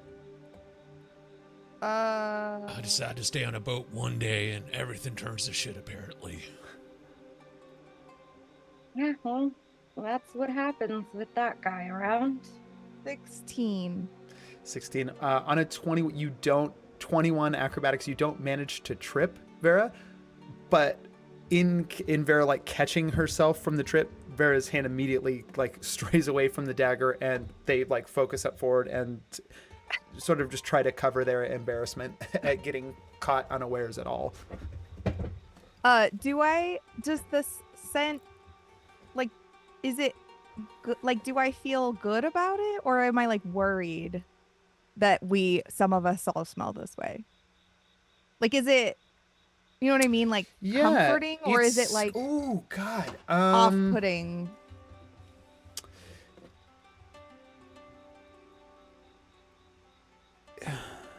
This is not something you'd have to make a check for, because I'll let you determine. All you know about this smell, in that it smells familiar, you cannot place the smell, but you do know that the smell is coming off of you. I think, a few hours from now, you'll be so used to your own smell, even though it's like you'll be so used to it, you won't clock it anymore. You would certainly know other things that smell like you, but you just sort of are gonna you're gonna be blind to how you smell. But it's new for you, so you have these newfound senses that you're now smelling, and it is different. Like, you have not smelled like this before, or if you have, it was so faint that with your, seemingly human nose and senses, you never picked up on it. It's strong now, so I don't know if that brings Fauna comfort or not. I think as long as it isn't like threatening or like has bad association, then she's probably not. No, she's curious about it, but she's not worried about it, I guess, is what I was trying to get after. Cool. Yeah. So she just oh, go ahead. No, go ahead. Oh, I was just gonna say, after she's done smelling you, she just then keeps walking. Oh yeah, I would say the second that Fauna turns away, though, Vox is like smelling herself and like does a little finger point at Vera and is like, do I smell? I don't know. You smell fine to me. I mean, as Atticus walks by, he just slips a bar of soap to her. Damn. Yeah. All right. Well, hopefully there's a warm bath somewhere. That's all I want, as usual. Yeah. Well, don't bathe in the ocean. Well, I don't even think there's an ocean to bathe in anymore. No. Good point. Yeah, and they'll just keep walking. What do you mean there's not an ocean to bathe in? Atticus just stops. He's like, oh, don't go in there. Everyone that went in there just vanished. They were sucked in. The Filth King is taking everything from the ocean. Did we not explain that to you? When people were falling off the ship, haven't explained anything to me. They just blinked out of existence. I literally was swimming in the ocean not that long ago, all right? Yeah, I wouldn't do that now. Disgusting abomination, an affront to the gods creature. But he was really gone cute. Now. Whatever that creature was doesn't exist. There's nothing in there. Unless it's somewhere, but it's definitely not there. So, you all ran into the Filth King. You met Perrin's sister. Mm-hmm. Nyx doesn't have her Loonstone anymore. Mm-hmm. Fauna's a feral creature like before. Right. Anything else I'm missing? The ocean doesn't exist anymore. That's all I got. Are we missing anything? I mean, I don't think you're missing a lot. It's like the ocean doesn't exist anymore, and nothing in the ocean exists anymore, or has ever existed. It's like the ocean is... You see Atticus's eyes widen again because a massive hole of nothing that even light and time can't escape from. Perrin steps swallowing too. Perrin steps right in front of this little clump and like hands on his hips. He's very sassy and he's like, "My sister just lost everything important to her. Will you cool it with a never existed and never has existed? Just keep it down." Yeah, sorry. Yeah. Sorry. I literally was just on a boat. Yeah, but boats. We don't do boats anymore. It's a bad idea. And apparently Perrin could have opened the door all along to get here. Yeah, that was definitely without consequence of any kind. Nyx turns away to keep following Fauna. Yeah, Atticus kind of like falls to the back and like opens his little like clam phone thing with Atlas. Yeah. And he's like ringing it, and he's just like, Yeah. You go to pick up. I'm just waiting for the. Is it ringtoning? What's the ringtone sound like? It's an old Nokia brick phone. I think Perrin like Can we puts a play hand Worm on on it? Nyx's shoulder as they're walking away. You go to look on the thing. Atlas's face, I think in it, you don't see a lot of the background, so you don't see the familiarity of the library. It's just sort of like, I mean, in true, almost like, it's not a holographic fashion where there's like this 3-dimensional image of Atlas that like rises up from the thing, but it's like there's dimension to, it's like you're seeing a pocket space in the little section of like, I mean, this is a shard of armor from the Mirrored Knight, so it's like you're looking into this little pocket prism almost that sort of like Atlas is suspended in. Oh, hey, Dad, how's it going? Hey, bud, you're okay, right? Are you okay? Yeah, no, I'm good. How All right. are you still on the boat? What's No, I think we're in the Nightlands. We've. already? I thought. Hey, bud, real quick, I have a question for you. I'm so sorry. Yeah, I want to hear no. about what you've been doing, but He's gonna turn away from the group and go, what do you know about oceans? Oceans. I mean, are we talking about like the ocean, right? I mean, there's only one.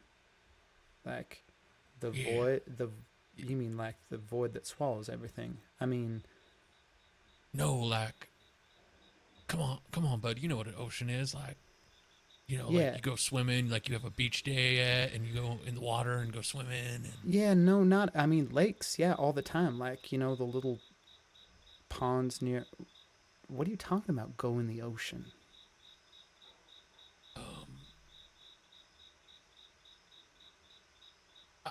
I mean, like, it's like a lake, but it's like a bigger body of No, water. I know like- the inescapable void of nothing that the Filth King took over. Oh, yeah, I guess that. Listen, son, it's been a long couple weeks, being traveling and things have just gone a little, pardon my French, kid, but fucky wucky out here. Nightland's really weird. Like, I don't. I just wanted to make sure you were okay. But you I made miss it. you a You lot, made and it I safe. love you. You made it and- safe on the ship, right? Because you took all that. You took that night glass with you. So they let the ship pass. Yeah. Yeah. I think that's gone forever now. The ship? Yeah, like. But I'll tell you. So I don't someone tried to understand. kill They me, wouldn't. and then They I got wouldn't. knocked out. They wouldn't take something with all that night glass. They've always let it. They've always let ships holding it pass. Why would they change? Yeah, why would they well, change the rules now? I don't know, son. All I know is I got bonked on the head by the main mass of the ship, and also someone tried to kill me with a spell that should have killed me, but it didn't. Dad, you can't tell me this. But you're okay. You're okay. Listen, as long as I know you're okay, I'll be okay as well. You I'm gotta okay. worry about me. I'm one bit. okay. I just missed you a lot. I wanted to hear your voice, son.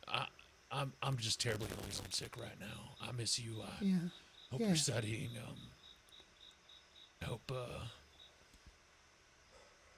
get this gets wrapped up soon, cause I don't know. I just you know me. I'm single father. Worrying too much about his kid. Yeah. Okay. Yeah. Well, I guess be safe.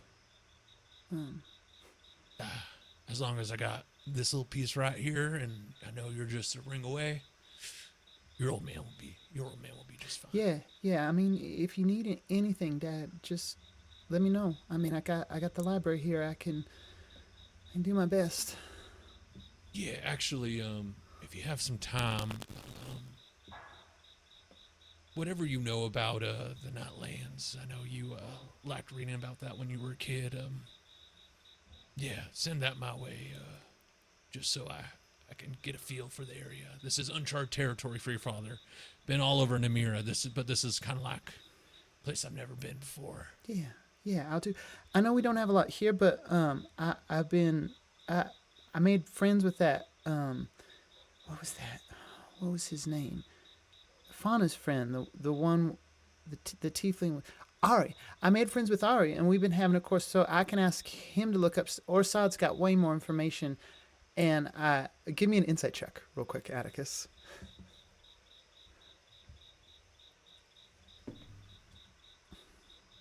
23. 23. In that way that children do, there's a lot of. I mean, Atlas is genuinely concerned for you right now, and also the parent is allowing you to and Atlas is only 12 years old, he's allowing you to gloss over details of if the ship sank, how did what. Cool, I guess at least I know you're safe. I'm a cool dad like that. He's also skipping past that because there is a question that he is circling around, that he is trying to set up the best possible scenario of getting the answer that he wants for. And you realize now that question is coming, because as you look at Atlas, you don't see the background or anything like that. You do see that Atlas is dressed for travel. And Atlas... Hey, bud. I was gonna... Where are you at? Ask... Are you at the manor? No, I'm at the manor. No, hold on. Well, I'm gonna ask him right now. No, I know. The doors are safe. No, we figured it out. We figured it out. And that apple is fine now. Listen, Dad, can I go with Ari? I promise it's just for a couple days. Can I go with Ari? I really want to go to Orsad, Dad. I really want to go see the libraries there. I promise I'm only going to be gone for a couple days. I'll be right back, and I'll take the glass with me. You can call me whenever you... Please. Hey, bud.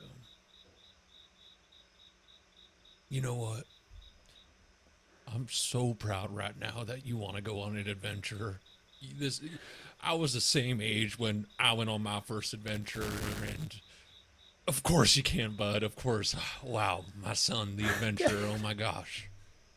Thanks, Dad. Okay, hold on, Ari, I'm coming. Okay, Dad, I gotta go because the door's already open, and I think we've got like a minute before it shuts. So thank you. I love you so much. Have But fun. remember, what do you do when you see a malicious gelatinous cube? What do you do? Gelatinous cubes. Run the other direction. Don't watch it dance. Don't watch it dance. Don't watch it dance. Okay. Exactly. Yeah. Okay. I love you, Dad. Bye. And I love you. Have fun. Atticus just is like confused. Like he's like, my son doesn't know what an ocean is, but he's also he's confused right now. Stereotypical Atticus, and he's like, all right, well, oceans don't exist anymore. Says that really loud and just keeps walking. I told you. This is crazy. I don't know. This has been a lot. I've had to use my brain in the last 3 weeks more than I had for about 800 years. So Yeah, we're still trying to figure it all out. I don't know. I mean, also, like, we still don't know why it's associated, but omelets don't exist anymore. Right, Vox? Crazy, Atticus. Omelets don't exist. I think it was just like a great. roll me a Egg deception check. shortage? Roll me a deception check real quick, Perrin. Sorry for your loss. Scroll.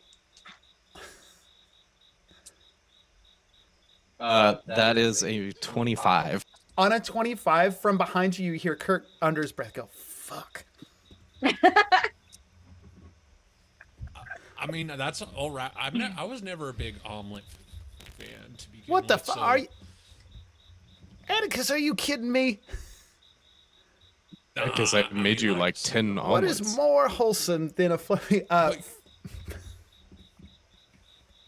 Your omelets were great, parent. I mean, I'm just more like a sunny side up egg type of guy. Like 17 of those in the morning, just hit the spot. In the protein. Oh, yeah. A phoenix dozen. Fauna's up ahead and she's just like, I'm surprised stopped. you know about that. She's just like stopped and she's just like, because you guys are all just like walking really slow and talking about omelets. And she's just like, Nyx is right off of your shoulder, just kind of like they start out like tentatively petting you, and they're very much like, is this patronizing or is this like nice for you? I think Fauna, like, because it's Nyx, she's like, yeah, she kind of like leans into it a little bit. Scritch. The cat looks up very jealous. Both of you stop at this place. Conversation about omelets is happening. Nyx, you give me a perception check too. I'm letting Fauna's 19 perception ride because for kind of this navigating right now. 23. 23. Both of you realize this in the same moment. Nyx, for you, it's sensory. Sounds have stopped. There's no insects, no distant creatures. Even the sound, like the lull of the ocean, you've removed yourself, like, I think at this point, a couple miles from the shoreline, but it doesn't mean that far in the distance you wouldn't hear the occasional crash. Something in this place it's not like a silence spell, but it's like everything is muted. Even as you look around you, color here is a little less desaturated, like something has been taken out of the scenery. On either side of you realize rising up, you've reached what could was those cliffs or that mesa kind of rising up on either side of you, and there's a path through on either side, far too small to have seen from a distance, but like towering on either side of you are these massive cliffs, and you can see it is just sort of a ring creating a hollow here. large. I mean, it's maybe half a mile across to the other side, so it's just sort of this like circle with a line carved through it. But as you go into the space, it is this wide, just kind of crater here in the center.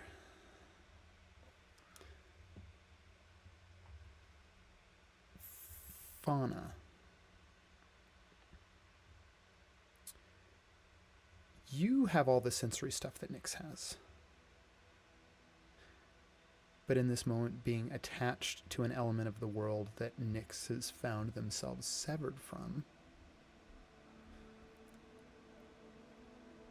you feel differently in this place. Something has happened here. If the way that magic works, the way that the threads of the arcane exist in the world, here is a place where something so violent happened, where magic was forced in a way that it has made an irreparable tear in the fabric of it.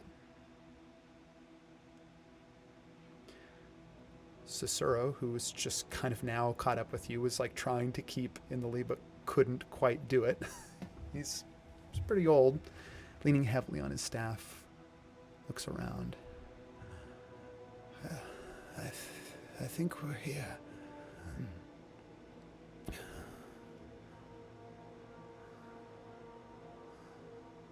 To Fauna and Nyx, do you feel that?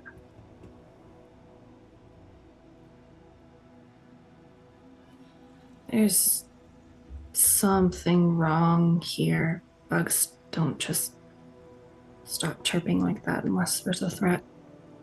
I'm gonna go gather the others, and you can see that they like impulsively their eyes change a little bit as they like try to cast message and then remember, and it like doesn't work, and they just kind of like their jaw twitches a little bit, and then they're going to stealth back, and I'm gonna try and like go. Yeah, in this moment though, catching that eye movement, Fauna, I'm gonna have you make the first of many rolls for me to see how long it takes you to recover the use of speech in common. So go ahead and you're just gonna make me an intelligence check. Add your intelligence modifier to a d20. 13. Okay. On a 13, you see this moment happen in Nyx. You see their severance from magic.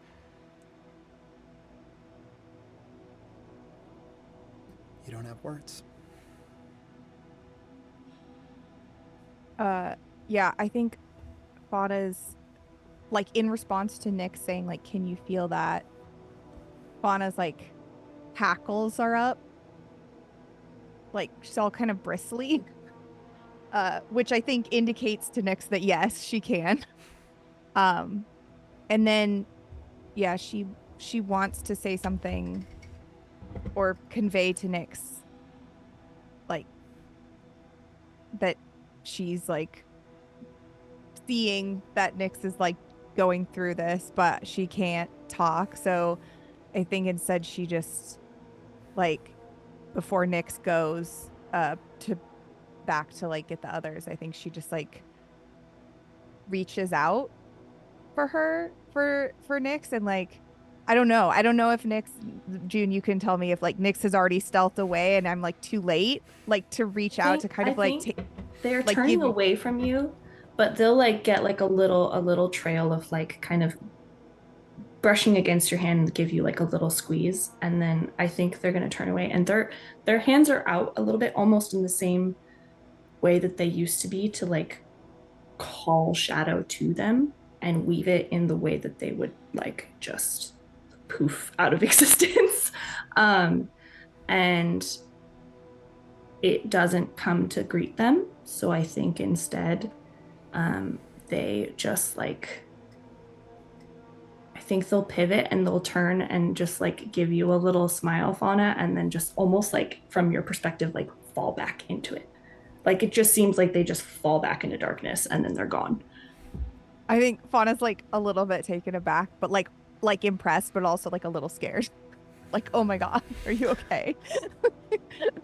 uh, and then, yeah, Fauna's gonna just be sort of pacing around the area. I think seeing if there's any like narrowing down she can do of like sensing that this was the location, or if it's just like the general location. 24 in your survival check.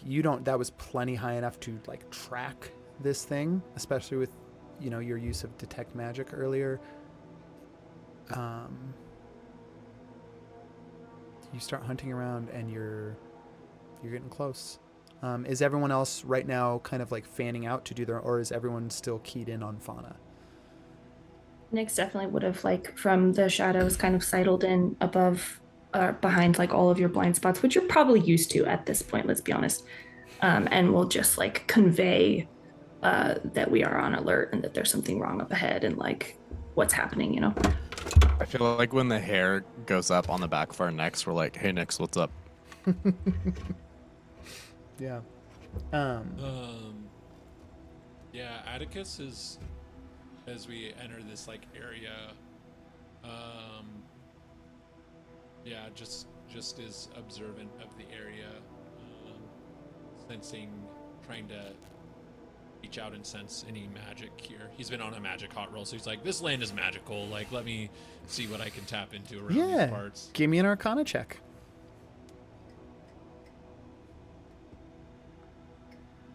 Let me know. That is 27 Arcana. Oh my God. 19. I'll see. Okay. I should have been a wizard. Atticus should have been a wizard. Should have been a wizard in another life. Atlas is taking the reins on that one. Fauna, you're narrowing in. At this point, your senses, like, the arcane for you is another thing. Do you tap into it with your sight, with your smell almost in this form? You're following it like a thread, like a trail.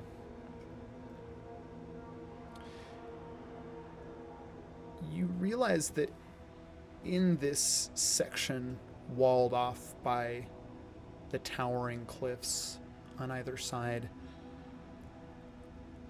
there is extreme silence in here. And so it was less that, like, when you walked in here, like, less of the fact that it was some sort of magical silence of this, and more the fact that, like, because it's walled off, there is nothing living, not a plant, not a creature, nothing in the wideness of this space. And then because it's walled off, there's also no sound of anything, because other than you all, there is nothing here.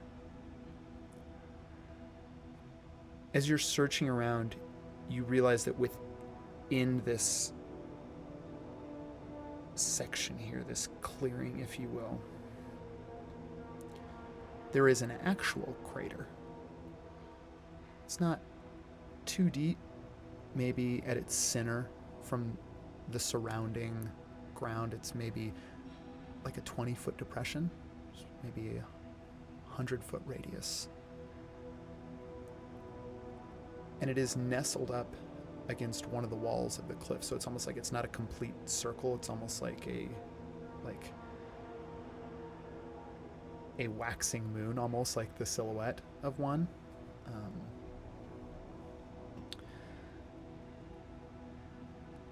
Against the wall. I think as you're all sort of following Fauna, but kind of working on your own threads, trying to figure out what happened here. And there's no check necessary to see this, because there's nothing else in this space other than this. Against the far wall of the cliff, near the little epicenter of this crater, there is a skeleton against the wall, ages old. This is not a recent skeleton. This thing has been here for some time.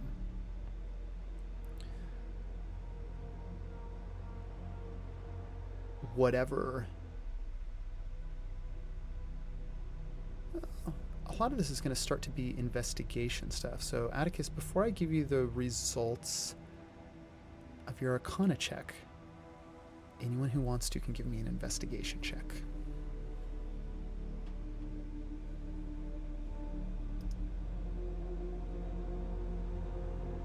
$16.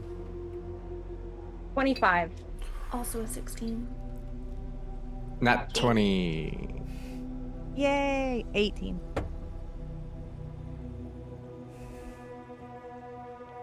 Hold on a minute.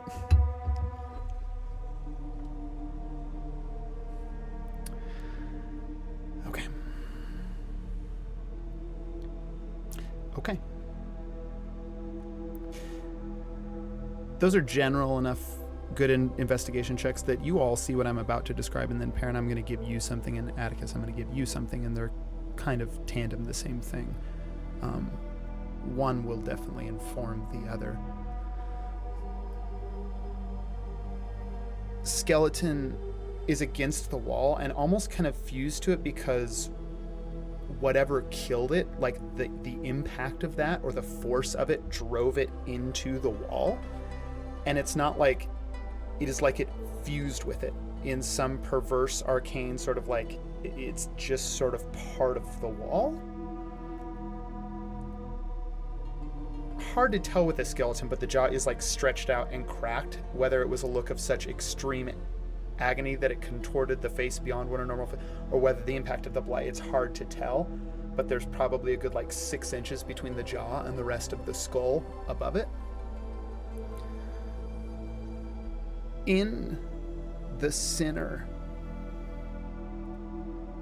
of the rib cage,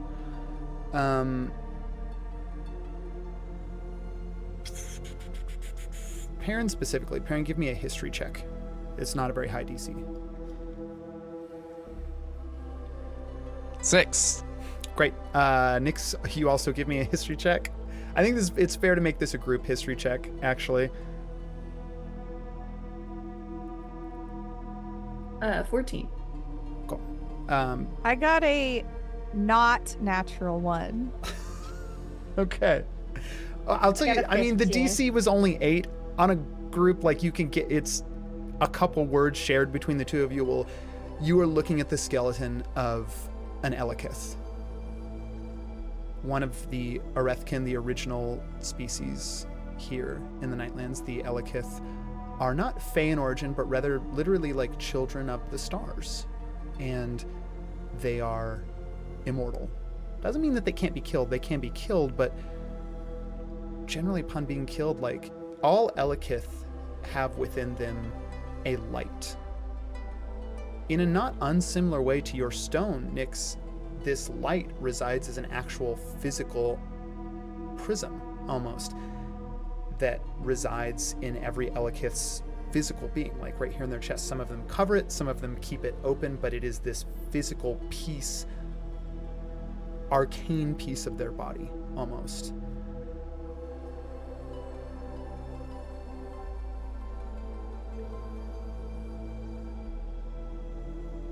It is known that in order to create new Elekith, an existing Elekith must be willing to give up its light. And in this beautiful sacrifice, sacrifices its own life for the life of the new soul that they are tethering to the body and bringing into the world as an Elekith. It is a sacred ceremony.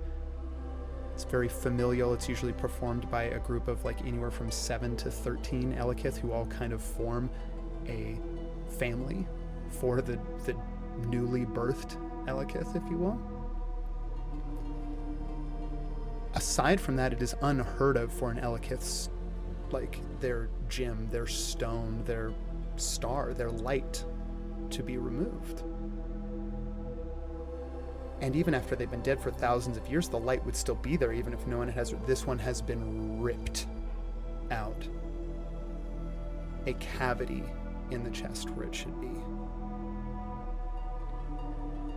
Marked into the ground in this crater. Atticus, you're looking at the markings. Arcane detective. There's something familiar about the runes here. You see a familiar pattern.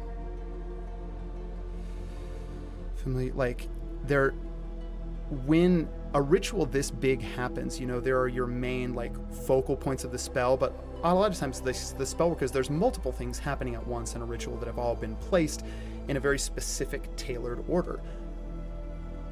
Rituals are generally like this, usually kind of a wizard thing. It's not an intuitive, I'm going to put that, it's very calculated. And so in that calculation, inevitably, although it's not a high enough Arcana check to get the actual fingerprint, the actual signature, but you recognize something in the layout, something in the mind that arranged these. You see runes here for siphoning magic. Perrin, nat 20 investigation check. You look at the runes. Unmistakable. You've seen the exact layout before when siphoning power away and setting a trap. It looks like a trap for someone that was set long ago, and you are seeing the victim here of that trap. Red Keep, Balak's runes laid out. This was a trap laid to both capture and then absolutely desecrate an unsuspecting victim. And that power was then drawn away.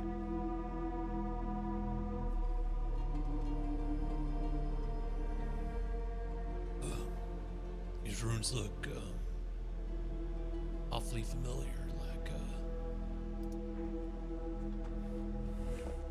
Where have I seen this before?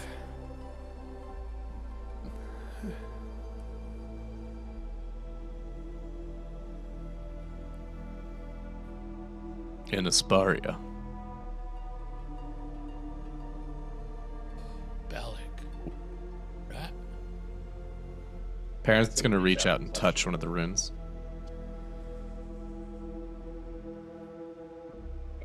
If I look on my glove, are the runes similar to the ones that I have on Balak's teeth? You got a 16 on your investigation check? Yeah. No, I got 16 plus 9. I got a 25. Almost every single rune you see on the teeth is here somewhere in the crater. I don't like this at all. How much time have we been spending by these runes, by the way? You've been here 5 minutes, in the crater, I think. Okay. Would that be enough time for my Mage Slayer identify magic item? Are these magic items technically runes? They're not magic. There's no magic item here. In fact, I'll tell you this, your Arcana check was high enough. The one magic item that was here, if the prism was still here that was belonged to this Elekith, that would have certainly been a magic item. That is gone, and it has been gone for a very long time. Can I roll for carbon dating? Yeah, it's cool. We'll invent paleontology right here, right now. Yeah. Why not? We're already Atticus's dabbling in mind has been working astrophysics in with the Filth mysterious King ways, anyway, yeah. so... Yeah, Atticus' mind has a beautiful mind. God. Perrin, in this moment, Vox, you're looking down, you're recognizing the runes on your teeth. Perrin, you're connecting all the dots. Cicero looks at you, visibly pale in his face, locks eyes with you. It was here. It was made here.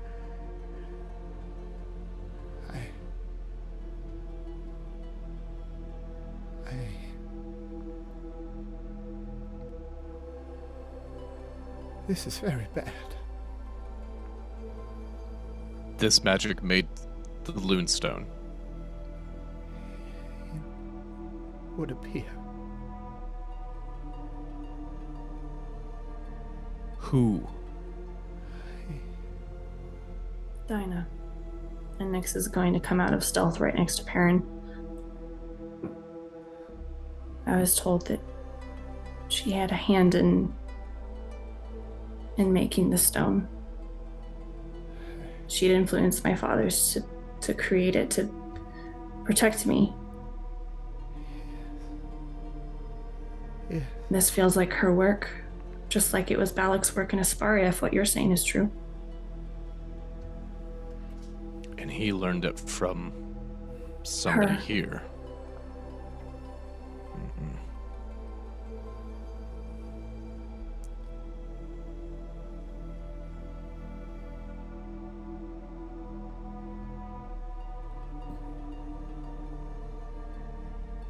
Man, I wish my sword could peel back layers of history right now. Yeah, this would be very helpful.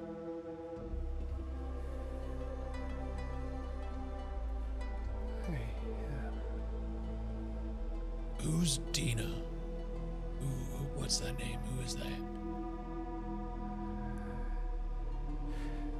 She I had... is. Nyx is gonna look at Thro as he started to talk. You know her. I have heard. You don't get far being a wizard without hearing about the creator of endomancy. The ninth school, the ninth branch. That she's been known, scholars think, by many names throughout the ages, but an enduring one, yes, is Dinah Esperoth, And endomancy. I thought that was Erebus. What's his face? Petrichor. No. That is perhaps a practitioner. The castle? He was the creator of the Erebus, to be sure, but they're two different things. An Erebus magic that binds multiple souls to one body. Endomancy is control, I think. And you see Cicero glances down at the runes and then up at all of you. Vox, give me an insight check. I will. I also just read some stuff from Dark Vox and remembered that name. Which is fair, because Vox remembers that to some degree, too. Yeah, it's true. Oh, I get advantage on that. The first one was an 18, but let's see. Nope, 18's the highest. Okay. You see Cicero's eyes fall on, like, the knuckles on that you're wearing on your for a moment, flashes, and then looks back to the runes.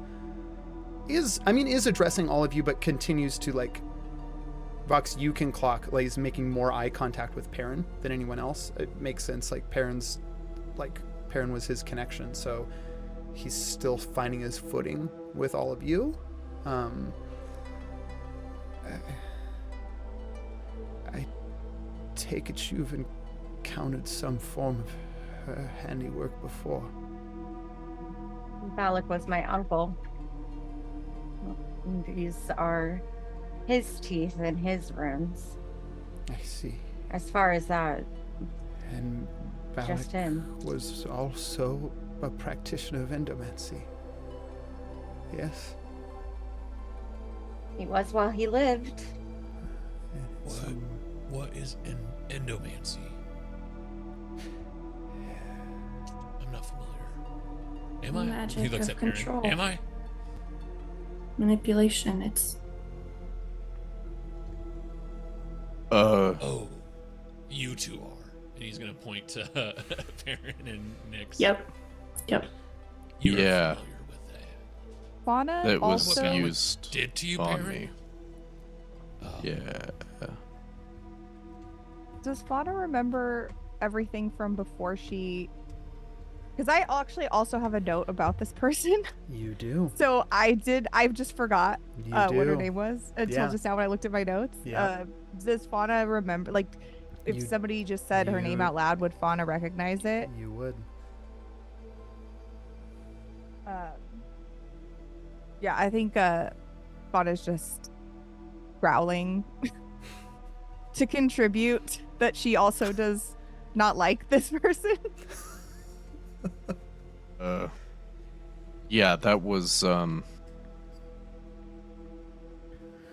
it's odd. It means it was a different form. I didn't have a soul stone. You were bound to a soul stone, but I didn't know I was being controlled. Nyx, you did?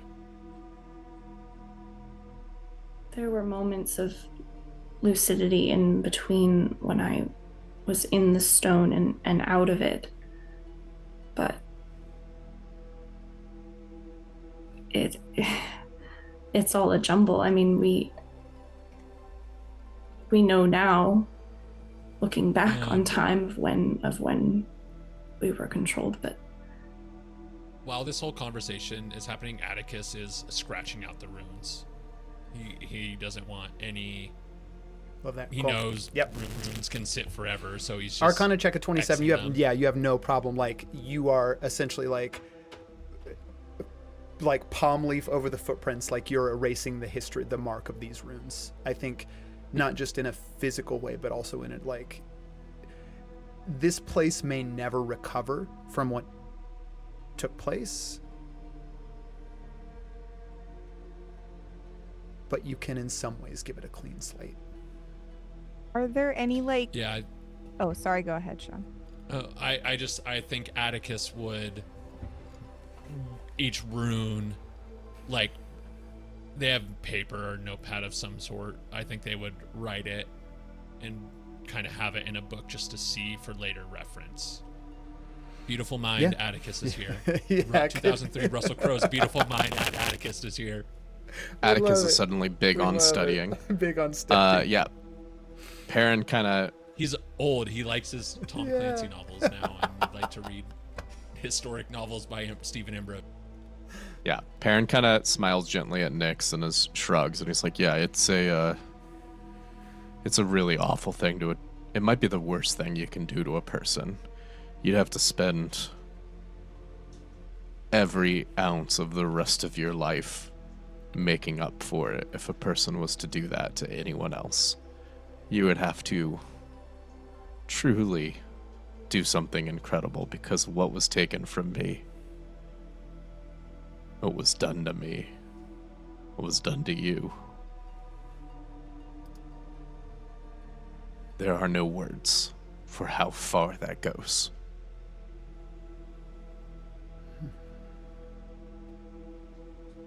But now what? did you? I wish my father was here to ask questions to clarify, but when we spoke in the stone, much of what I know comes from him, but also from what I too have felt. But I have two conflicting memories and two conflicting feelings, and I'm not sure how to sort them, because I don't know how much of my memory can be trusted now because of that. I don't know. Yes, we're getting it back, but I don't know how deeply she fucked with it, or Balak fucked with it, or I know now he wasn't the source. I could feel it. His signature is different, but Well, then why don't when we I find knew her and Dinah, make her talk? Anyone who practices magic like Balak did deserves the same fate as him. agreed. When I knew Dinah, it feels like 2 points of time. One time, I was a child, and I have a blurred the image of her and a feeling of her. I feel her signature. I feel her weight. And that makes sense because my father told me that she was there and he knows her and she was responsible for my binding, but I knew her again years later. And then I was under control. I was acting on a contract. I was acting on a job, but then she was a child, and it doesn't make sense. I was supposed to protect her, and I did for far too long. I pushed myself to the brink for days to keep her safe, but at a certain point I couldn't do it anymore. I was spent. And so I needed to go into the stone to recharge because that was, under the magic, that was the only time I could rest. And I hired some sellswords to watch her while I rested for a time, with the instructions to pull me out. They never did the next day. And I don't know how long I stayed in there. But when I next came out, it was at Balak's hand. And I don't know how much of that is true. I don't know how much of it is memory being clouded, or if I've just projected things on to someone or onto a memory, but I trust my father. And I think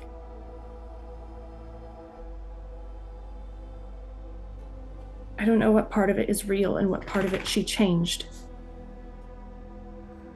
Right. I'm starting to wonder how much control Balak even had over what was happening. Yeah, me too. Wind and stars see me now. Allow me to find what I need.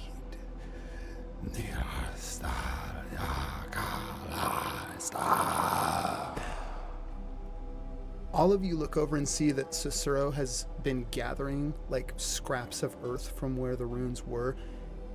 A piece of the bone that he's taken, he is whispering into the hands. Let me find it. Let me find it. Let me find it. Please, please.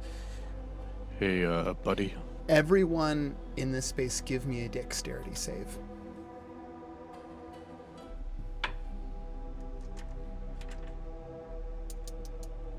Is this a spell? It is a spell effect that is about to happen, yeah. 25. Okay. Am I within 5 feet of the spell? Roll me a luck check to see if you're within 5 feet of Cicero. Anyone? How big is the circle that you're 16. scraping everything off 16, you're within 5 feet. Advantage. I could technically just fucking swing on this person because it's. You could. I'm gonna say I'm gonna let your Arcana check ride in this moment, Atticus. The spell that is happening, Cicero was working on a different thing. Like Cicero was trying to. The spell that is about to happen is not coming from Cicero. It is almost like another trap that has been waiting here. That like Cicero trying to do something has triggered it. Who got below a 15 on their dex save? I was 15 right on. Okay. 16. 21. I got dirty 20. But also I think if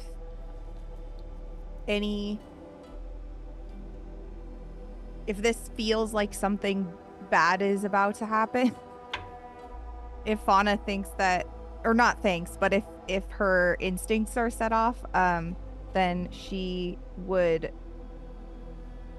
it's not really casting, but she would create a aura of protection in response to whatever is maybe about to happen. August rolled an 11. Okay.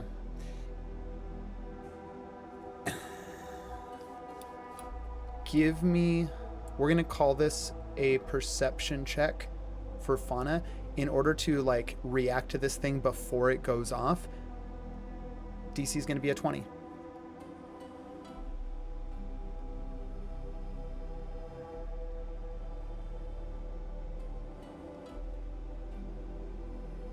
It was not a 20. Before this thing can go off, anyone who got 14 or lower on their dex save, which I don't think was any of you, right? You all got Just higher than August. that? Just August. That is 36 points of necrotic damage, which includes Cicero, because Cicero did not make it. Everyone else, you are going to take 36 half to 18 points of necrotic damage. As this entire crater, there is just a bolt of... Could I counterspell that? By chance?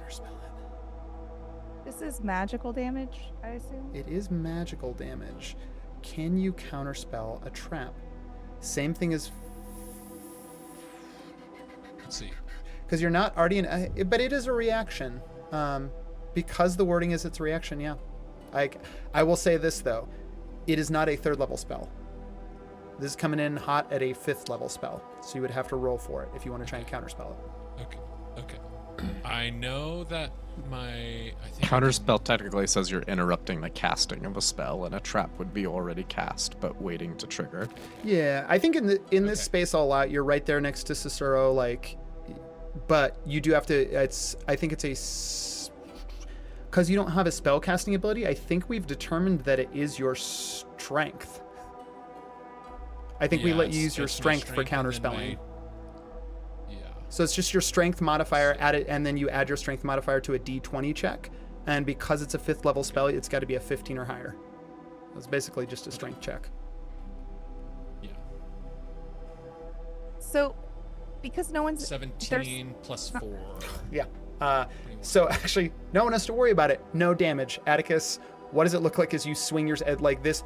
You begin to see the light bend around Cicero, and you realize that Cicero is essentially like the grounding force for now, like a trap that is about to course through him and would hit all of you too. Yeah. Atticus like gets his phoenix sense and pulls his sword out, and like it just like the spell like just clings to the blade, but what you see is like the green from his armor grow over the sword, and it just, since it's necrotic damage, just decays. It like becomes dead green and then falls off, and then just it slides back on. Amazing. Cicero, who whatever they were trying to craft here in that space, that failed. They got a nat 1 on their Arcana check, so they failed and triggered something. Cicero, still kind of like down on his knees there on the ground, just puts a hand out on your leg. What the hells were you doing? Thank you, Atticus. I'm sorry, I was trying to trace. I know I said I could find the copy of the other Loonstone if I'm sorry. I'm sorry I failed. Hey, man. I failed. Hey, you tried. I mean, I just don't trust runes ever since I saw them the first time and carved on someone's teeth. No offense, Fox. Left a bad taste for runes in my mouth. So what now? What? Well, We try something else, right? There has to be another way to find him. I mean, okay, look, let's make a to-do list here, right? We've got an unstoppable being who's consuming the world around us and started with presumably one court's realm and is going to move on to everyone else's. We've got to get Nyx's magic back. I have been drinking a little bit less, but forgive me if I forgot. What the fuck are we even doing here? Yeah, I don't really remember either. Shit. Nyx? Where he crawled out. I'm supposed to be somewhere from my mother. If we're gonna stop him, we have to find where he came from. Right. We're assuming there's a connection to the Nightlands and his court of nothing and nowhere, or, whatever it is that we can find out. That's everything I've been told when I was a child. Well, Since I was a child, and well, Loonhelm's libraries has to have something as well. Library. And Yeah. fucking whoever the hell, Dinah or somebody else, whoever's been fucking with us this entire time, Right. they're I somehow tied here. I think first Perrin- things first. I mean, we got fauna in this state. Apparently, you can't use your magic anymore. We got this Donna person and this Lord of Nothing or Court of Nothing. Look, we're only strong as our weakest person, and I think first things first is, what was it? You gotta walk with the stars. I need to find him first. I just got him back. I can't lose him again. Yeah. Nix, forgive me if I'm stepping over a line here. Please. Please. Somebody cast a spell on Atticus, and somebody disappeared with the Loonstone. Could it have been your father?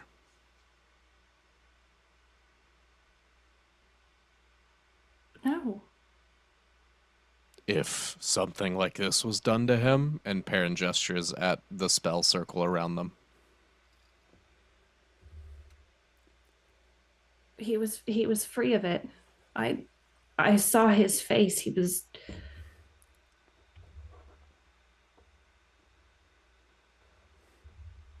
Nyx is clearly spiraling.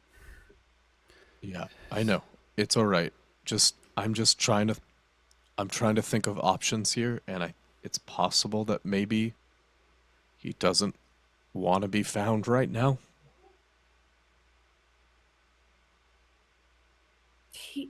Atticus is gonna look at the wizard real quick and just be like, I'm sorry to meet you. What's your name? Who are you looking at? Old wizard. Oh, like, Cicero. Yeah. Quick. Cicero's still down on his knees, breathing heavy, looks up at you. Cicero. Maybe you can do good. Are you able to possibly identify a spell that was used on me? Or do you know one? I felt like I was stabbed in the heart from inside. I know it should have just killed me, but it didn't for whatever reason. Yes. This is happening while Atticus leans over real quick. Yeah, so you may continue the conversation, but this is the side piece. Yeah, Perrin is pretty gentle as he's talking to Nyx. Like, he's not being flamboyant about this. He's being pretty soft. In fact, he probably even reaches out, the very rare occurrence, he probably reaches out again for some kind of he knows this is tough to go through. He wouldn't do that. You all watched him die. He killed himself to reach me, to find me, to break his control. Want to kill my family, but you did, and Perrin didn't want to do half of the shit that he did, but he did. So it is entirely possible. Just know what it's like to be compelled to leave your family behind, to abandon them when they are in need. And I did not have a choice when that happened to me. Regardless, even if he did, I don't think that's the main problem right now. Even if we found your father, you'd need magic to get him out of the Loonstone. That is our top priority. That and fauna. I'm sorry. I don't mean to interject myself. I'm so tired. I'm sorry, Atticus. I can't keep my thoughts straight. I'll give it another shot in the morning, but You said he wouldn't be able to come out. I don't believe at this point that the Loon Stone is a prison for your father.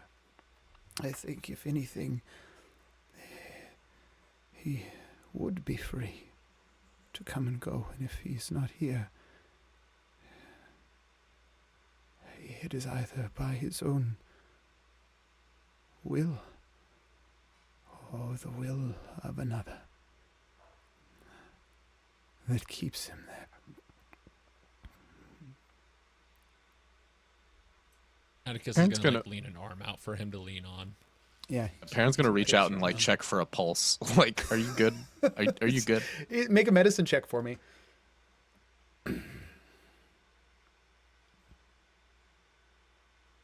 14. 14. The visible, like the bending of the light, like the latent trap that you all, like that Atticus counterspelled, so you all avoided. There's something already going on internally with Cicero. You think that, like, even in trying to he was fighting his way through like layers of protection against like anything being done after this ritual, like using the ritual. So like a lot of defense mechanisms that were internally affecting him, and he was just taking the hits, like just fighting through it. That last one that Atticus would have killed him. He is not well. Perrin holds up a flask of water and uses prestidigitation to make it warm and hands it to him. Thank you. I understand. There's so many things. It's urgent. There are paths to follow, and I think perhaps some rest. At least for myself. We have weeks of travel to get to Lunheim. Lunheim? Lunholm? Perrin's looking at the map and like trying to sound it out. Lunholm? We've got weeks to go here, and that's best case scenario, but also, I mean, we've all talked about this a little bit, but like this is not a place, like the closer we get to the city, the harder it's going to be to travel unseen, and this is not a place where we can just wander willy-nilly. It is going to be slow going. We're talking about, I don't know, 3 months. Yeah, and that's going to slow significantly once we get closer to the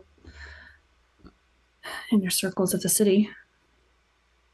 So, like, we don't know who or what or where anyone has gone with the Loonstone and your father, regardless of any other theories there. But you don't have your magic. We need to go there and find out what we can find out about the Filth King. We need to find out what we can about getting your magic back. We need to find out if there's any particular allies to our cause. And it's going to be a long ways to get there.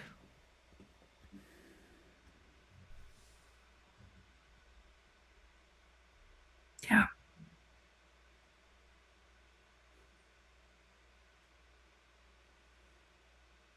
We'll have to,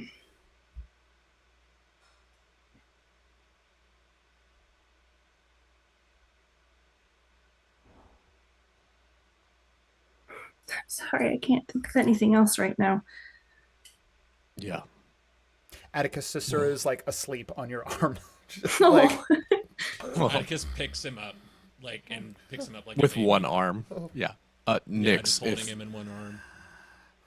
Nix, if we can get to a place where we are moderately stable here, I will take that fake Loonstone, and we will find a door, and I will open the door to where it came from, and we will find out what we can find out about it. Okay?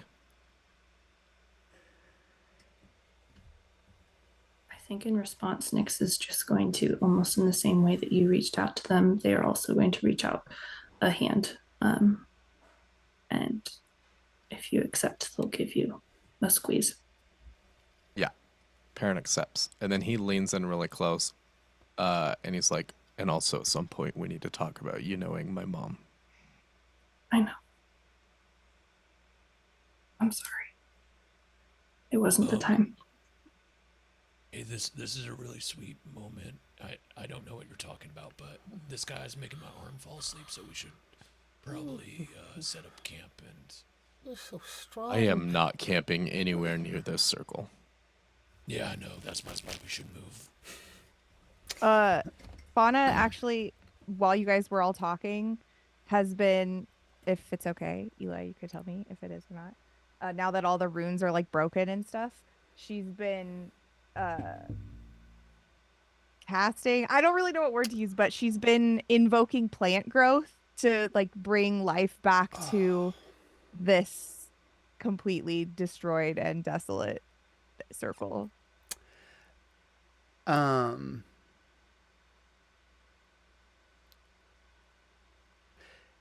Yes. Yeah, you don't have to make a check for it. Add another one to the pool. They're just because they're like how +3 for that. Yeah, it is. It's +3 to your pool. This is lovely. Hold on just a second. Let me find the cue that I want. I think like the impulse behind it is like she knows they need she knows like Sarah's not doing great and they need to set up camp somewhere, and so her instinct is like she's trying to make just this area absolutely like safe, pleasant and okay to be in. The runes, I mean, the only marking here is the skeleton, all right? The skeleton, the crater. Runes, Atticus erased those.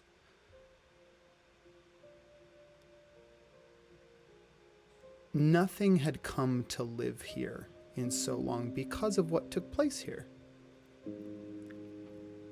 It was avoided, like a blight. But deep below the earth is where you plant seeds. And in the Nightlands in particular, there is a history of plants that need to go long and far to find the water that they need, and their roots go deep.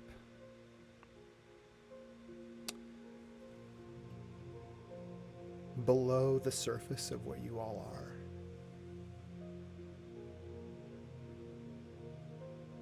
the world starts to wake up again. Small tendrils and little shoots of plants and fungi begin to emerge in this space. I think, Fawn, if you've been casting this for a minute and working on it, this is your first working of it. Do me a favor. I want you to make you're going to make a check with your spellcasting modifier. So just your wisdom plus a d20.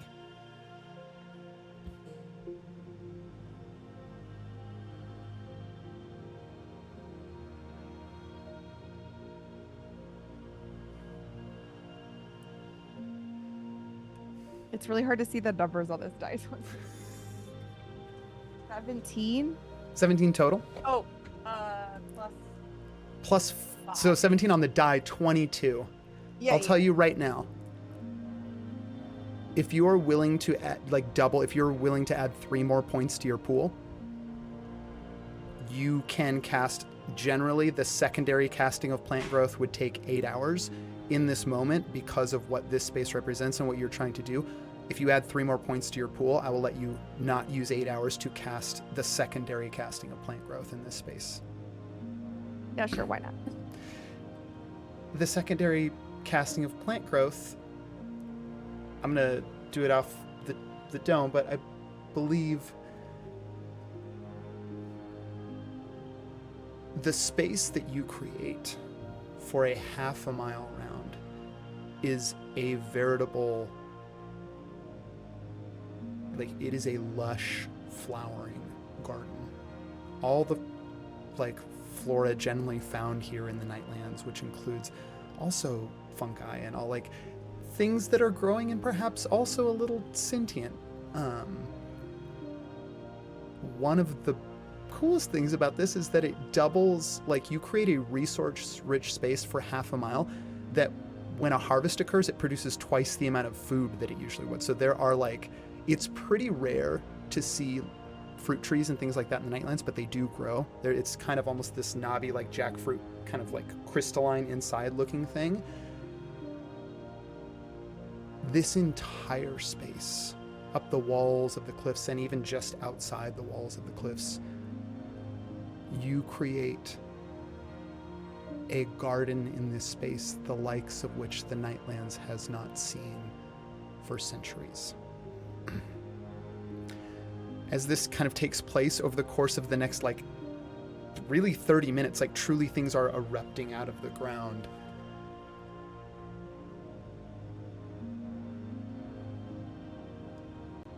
The feeling of this place is gone.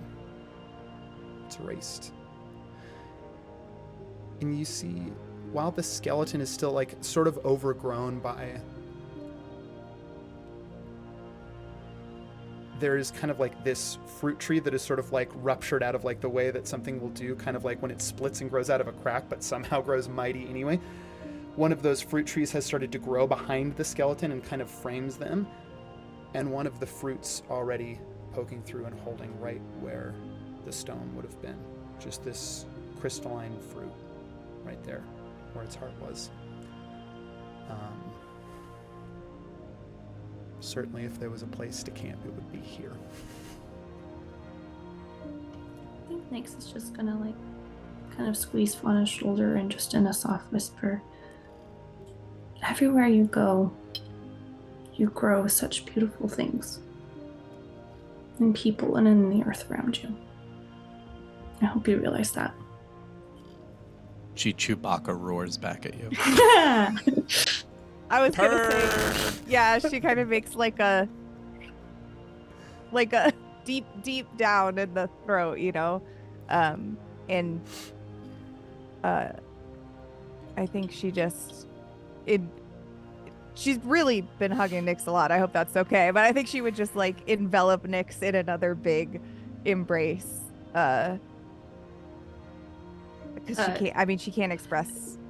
Fauna is any other massively larger than Nyx at this point. I think they're kind of like, they hug back, but they lose their balance and they're like toppling backward. Oh, I'm going down. I think Fauna's like, you know, catches Nyx and like, I guess more stops herself from like bowling Nyx over. Yeah. And I think in this moment, as like camp is being set up and you're settling in, there are a lot of places to go, plans to be made, and actions to be taken. But in this space, you are all safe. And I will say this, Perrin, do you take first watch as usual? Yeah. Okay. That being said, the rest of you, I mean, it's a headphones moment is about to happen, but it's also closing out the session. So the rest of you, we will see you next week. Love you very much. And Perrin, stick on because you have a headphones moment. Bye.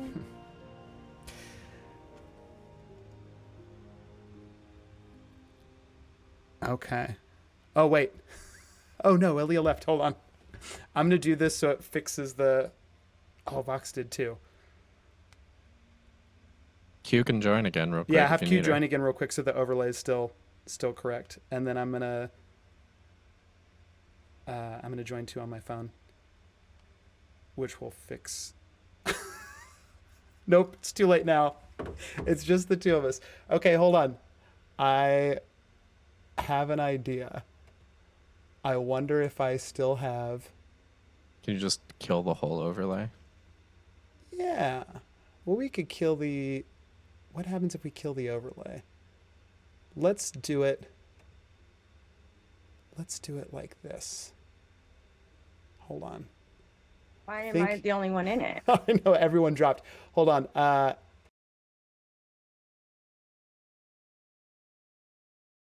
I know, that was my fault.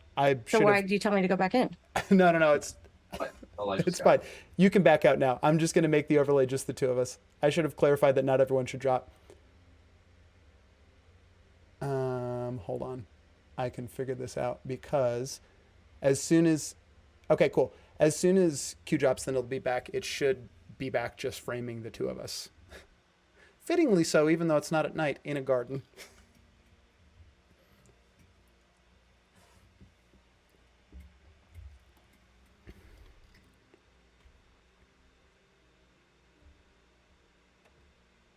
Okay, perfect. Sweet. I'm glad I still had that. Okay, cool. We're good to go. Perrin, it is your watch. You are in this beautiful garden. Everyone else, I think it, like, for once, including, like, Amos is not awake watching with you. Amos is, like, asleep nearby, nestled in the branches of a tree next to you.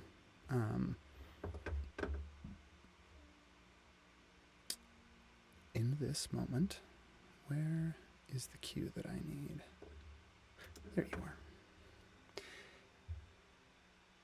In this moment, you hear a small rustle in the leaves behind you. Soft footsteps.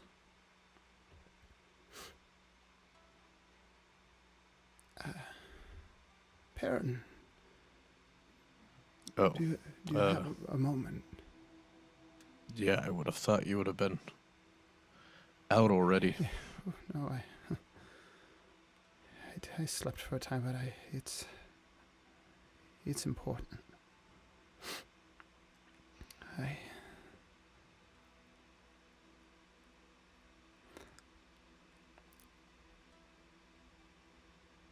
Let me ask you a question.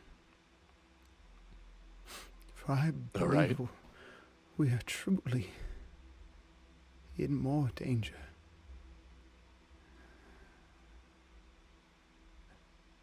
More danger than the world being destroyed around us, bit by bit? Well, it may perhaps be more immediate than that. Tell me, have you ever heard of night folk? You can roll me a history check.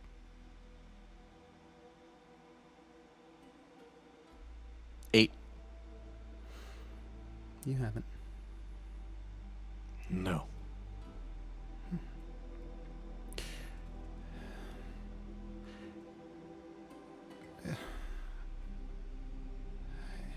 You know, and Cicero looks at you knowingly, better than anyone, my secrets. All, perhaps one. Long ago, it is told that Macorum, god of change and journeys, took a lover while wandering the Feywilds. Although it was their nature to forever wander, they remained in the wilds for 900 years with their lover before returning to the mortal realm. There are many tellings of the story after this, and many fates that befall the lover. But of the tellings, one rings true. She had been gifted the magic of change by Macorum.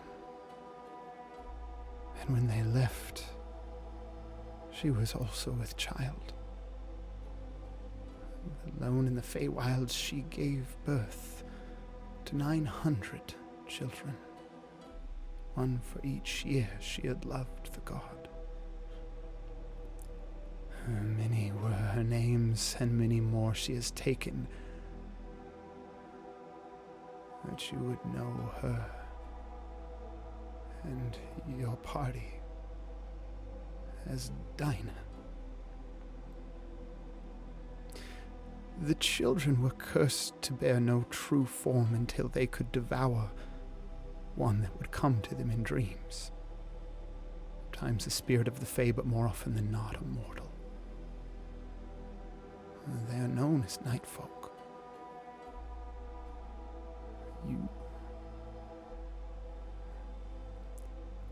There's a reason Dinah had the control over me that she had. And you knew my sister for some time, but she never shared all, for she feared you and Orcastrus's distrust. For few are they who do not distrust the children of Esperoth. Yeah, I'm feeling pretty distrustful right now. Well, why are you telling me alone? Do you still have that mask from the mountain? Perhaps. And what of it?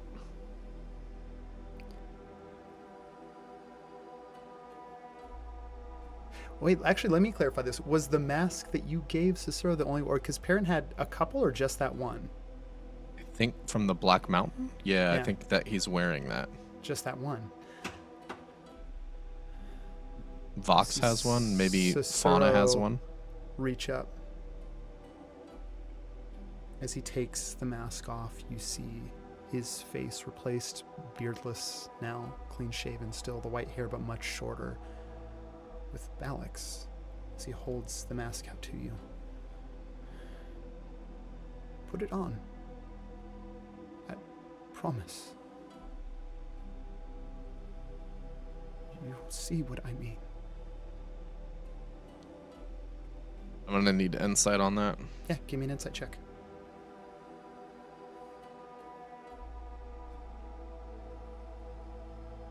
$19.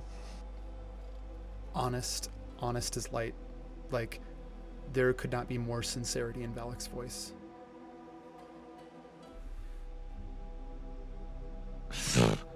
Perrin's gonna nudge Amos to wake up, and he's just gonna whistle at her to basically fly above them. Cool. And he's just gonna trust her judgment on what to do, and then he puts on the mask. You don't change, Perrin. You're just wearing a face. It doesn't become your face. It doesn't do anything. I think as this realization hits you, because you watched the magic of how that melded into, like,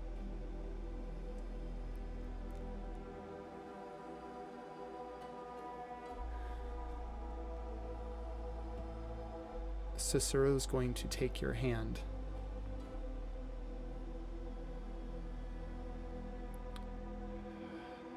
These masks are for her children. They're for changelings.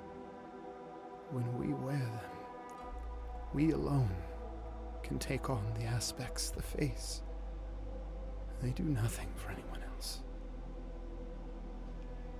I mean, okay, are you actually Vox's uncle? Or are you just some other one of these 900 things? I protected Eva as best as I could. For she is also like me. I sheltered Eva from Dinah's control that she could know a life free of that. And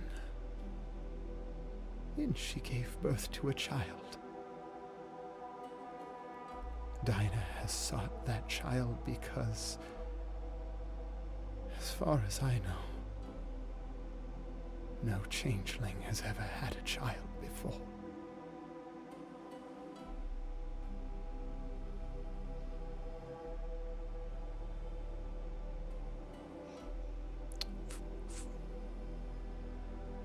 So you're telling me so that I know that whatever it was, whoever you are in there, inside, you cared about a person I cared about, and you are going to protect their child. It wasn't always the case. Right. That's the or, which is that you're telling me that because you're not sure that you can.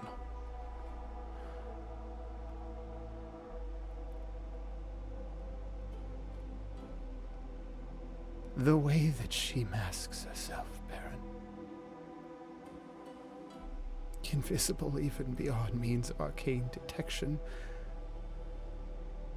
but particularly to those who have fallen under her influence before. She is invisible to me, Dinah. Whatever took place in your cabin, I believe, freed me fully from her influence. And I think I would know if I were beginning to fall under again. But she was the one influencing you. She's the one behind all this. Baron, she is invisible to me, but I see all the signs with my eyes. I believe she's with us now. But I know not who. One of these people here?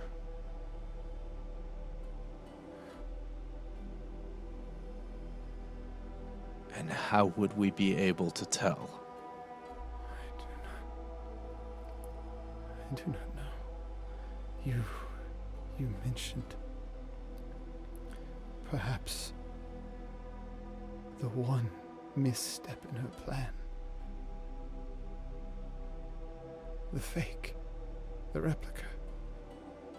Surely it was created by her hand, and most likely, looking at its construction, there's not a trace of magic in it. Most likely, quick.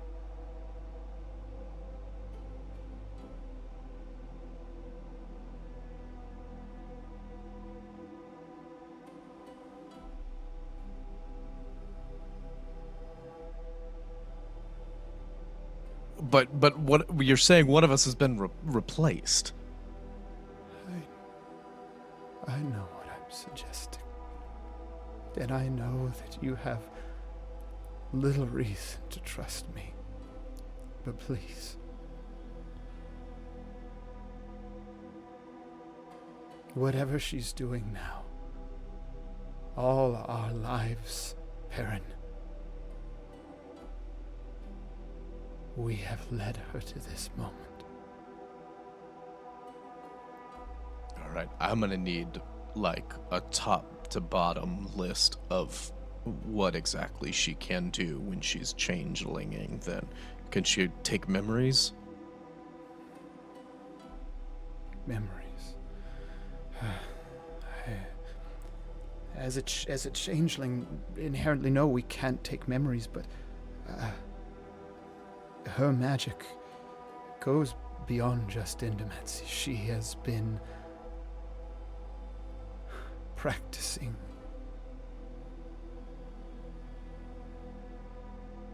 since well before, well, any of us.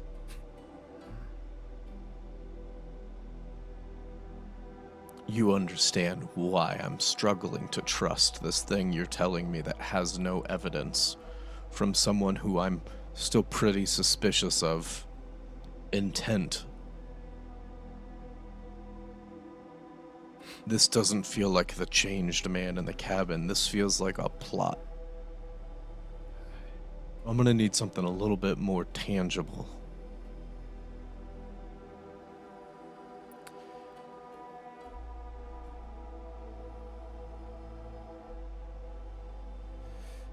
You see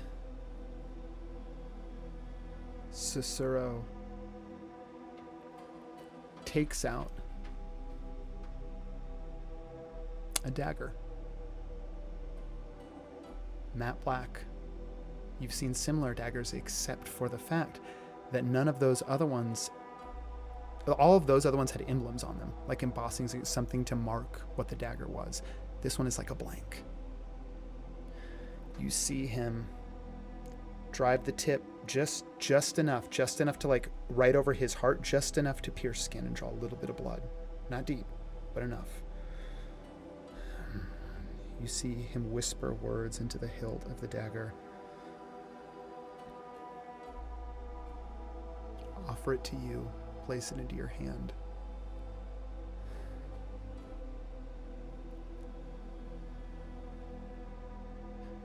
Speak the word into this dagger.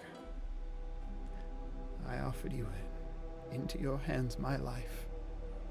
Then if ever you should believe me false, or that I act not of my own volition, a word from you will finish the job.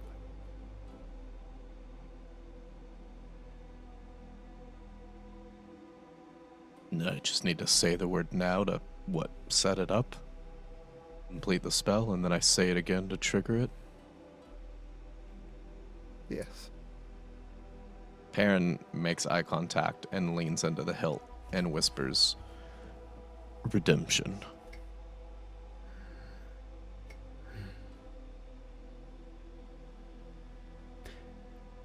And our contract is done, Perrin.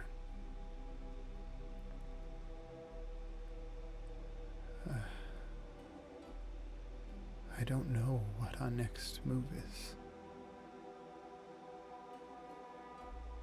But I think sooner rather than later, we open the door.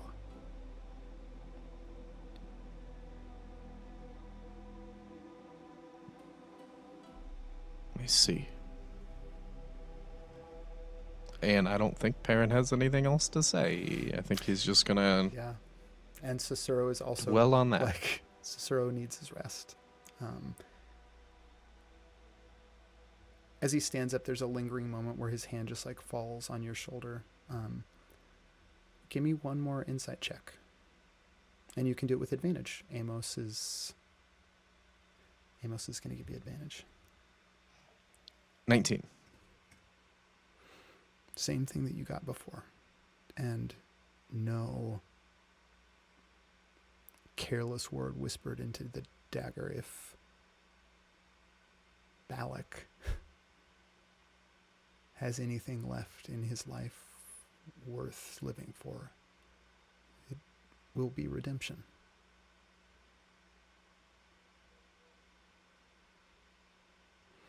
And that's where we're going to end the session.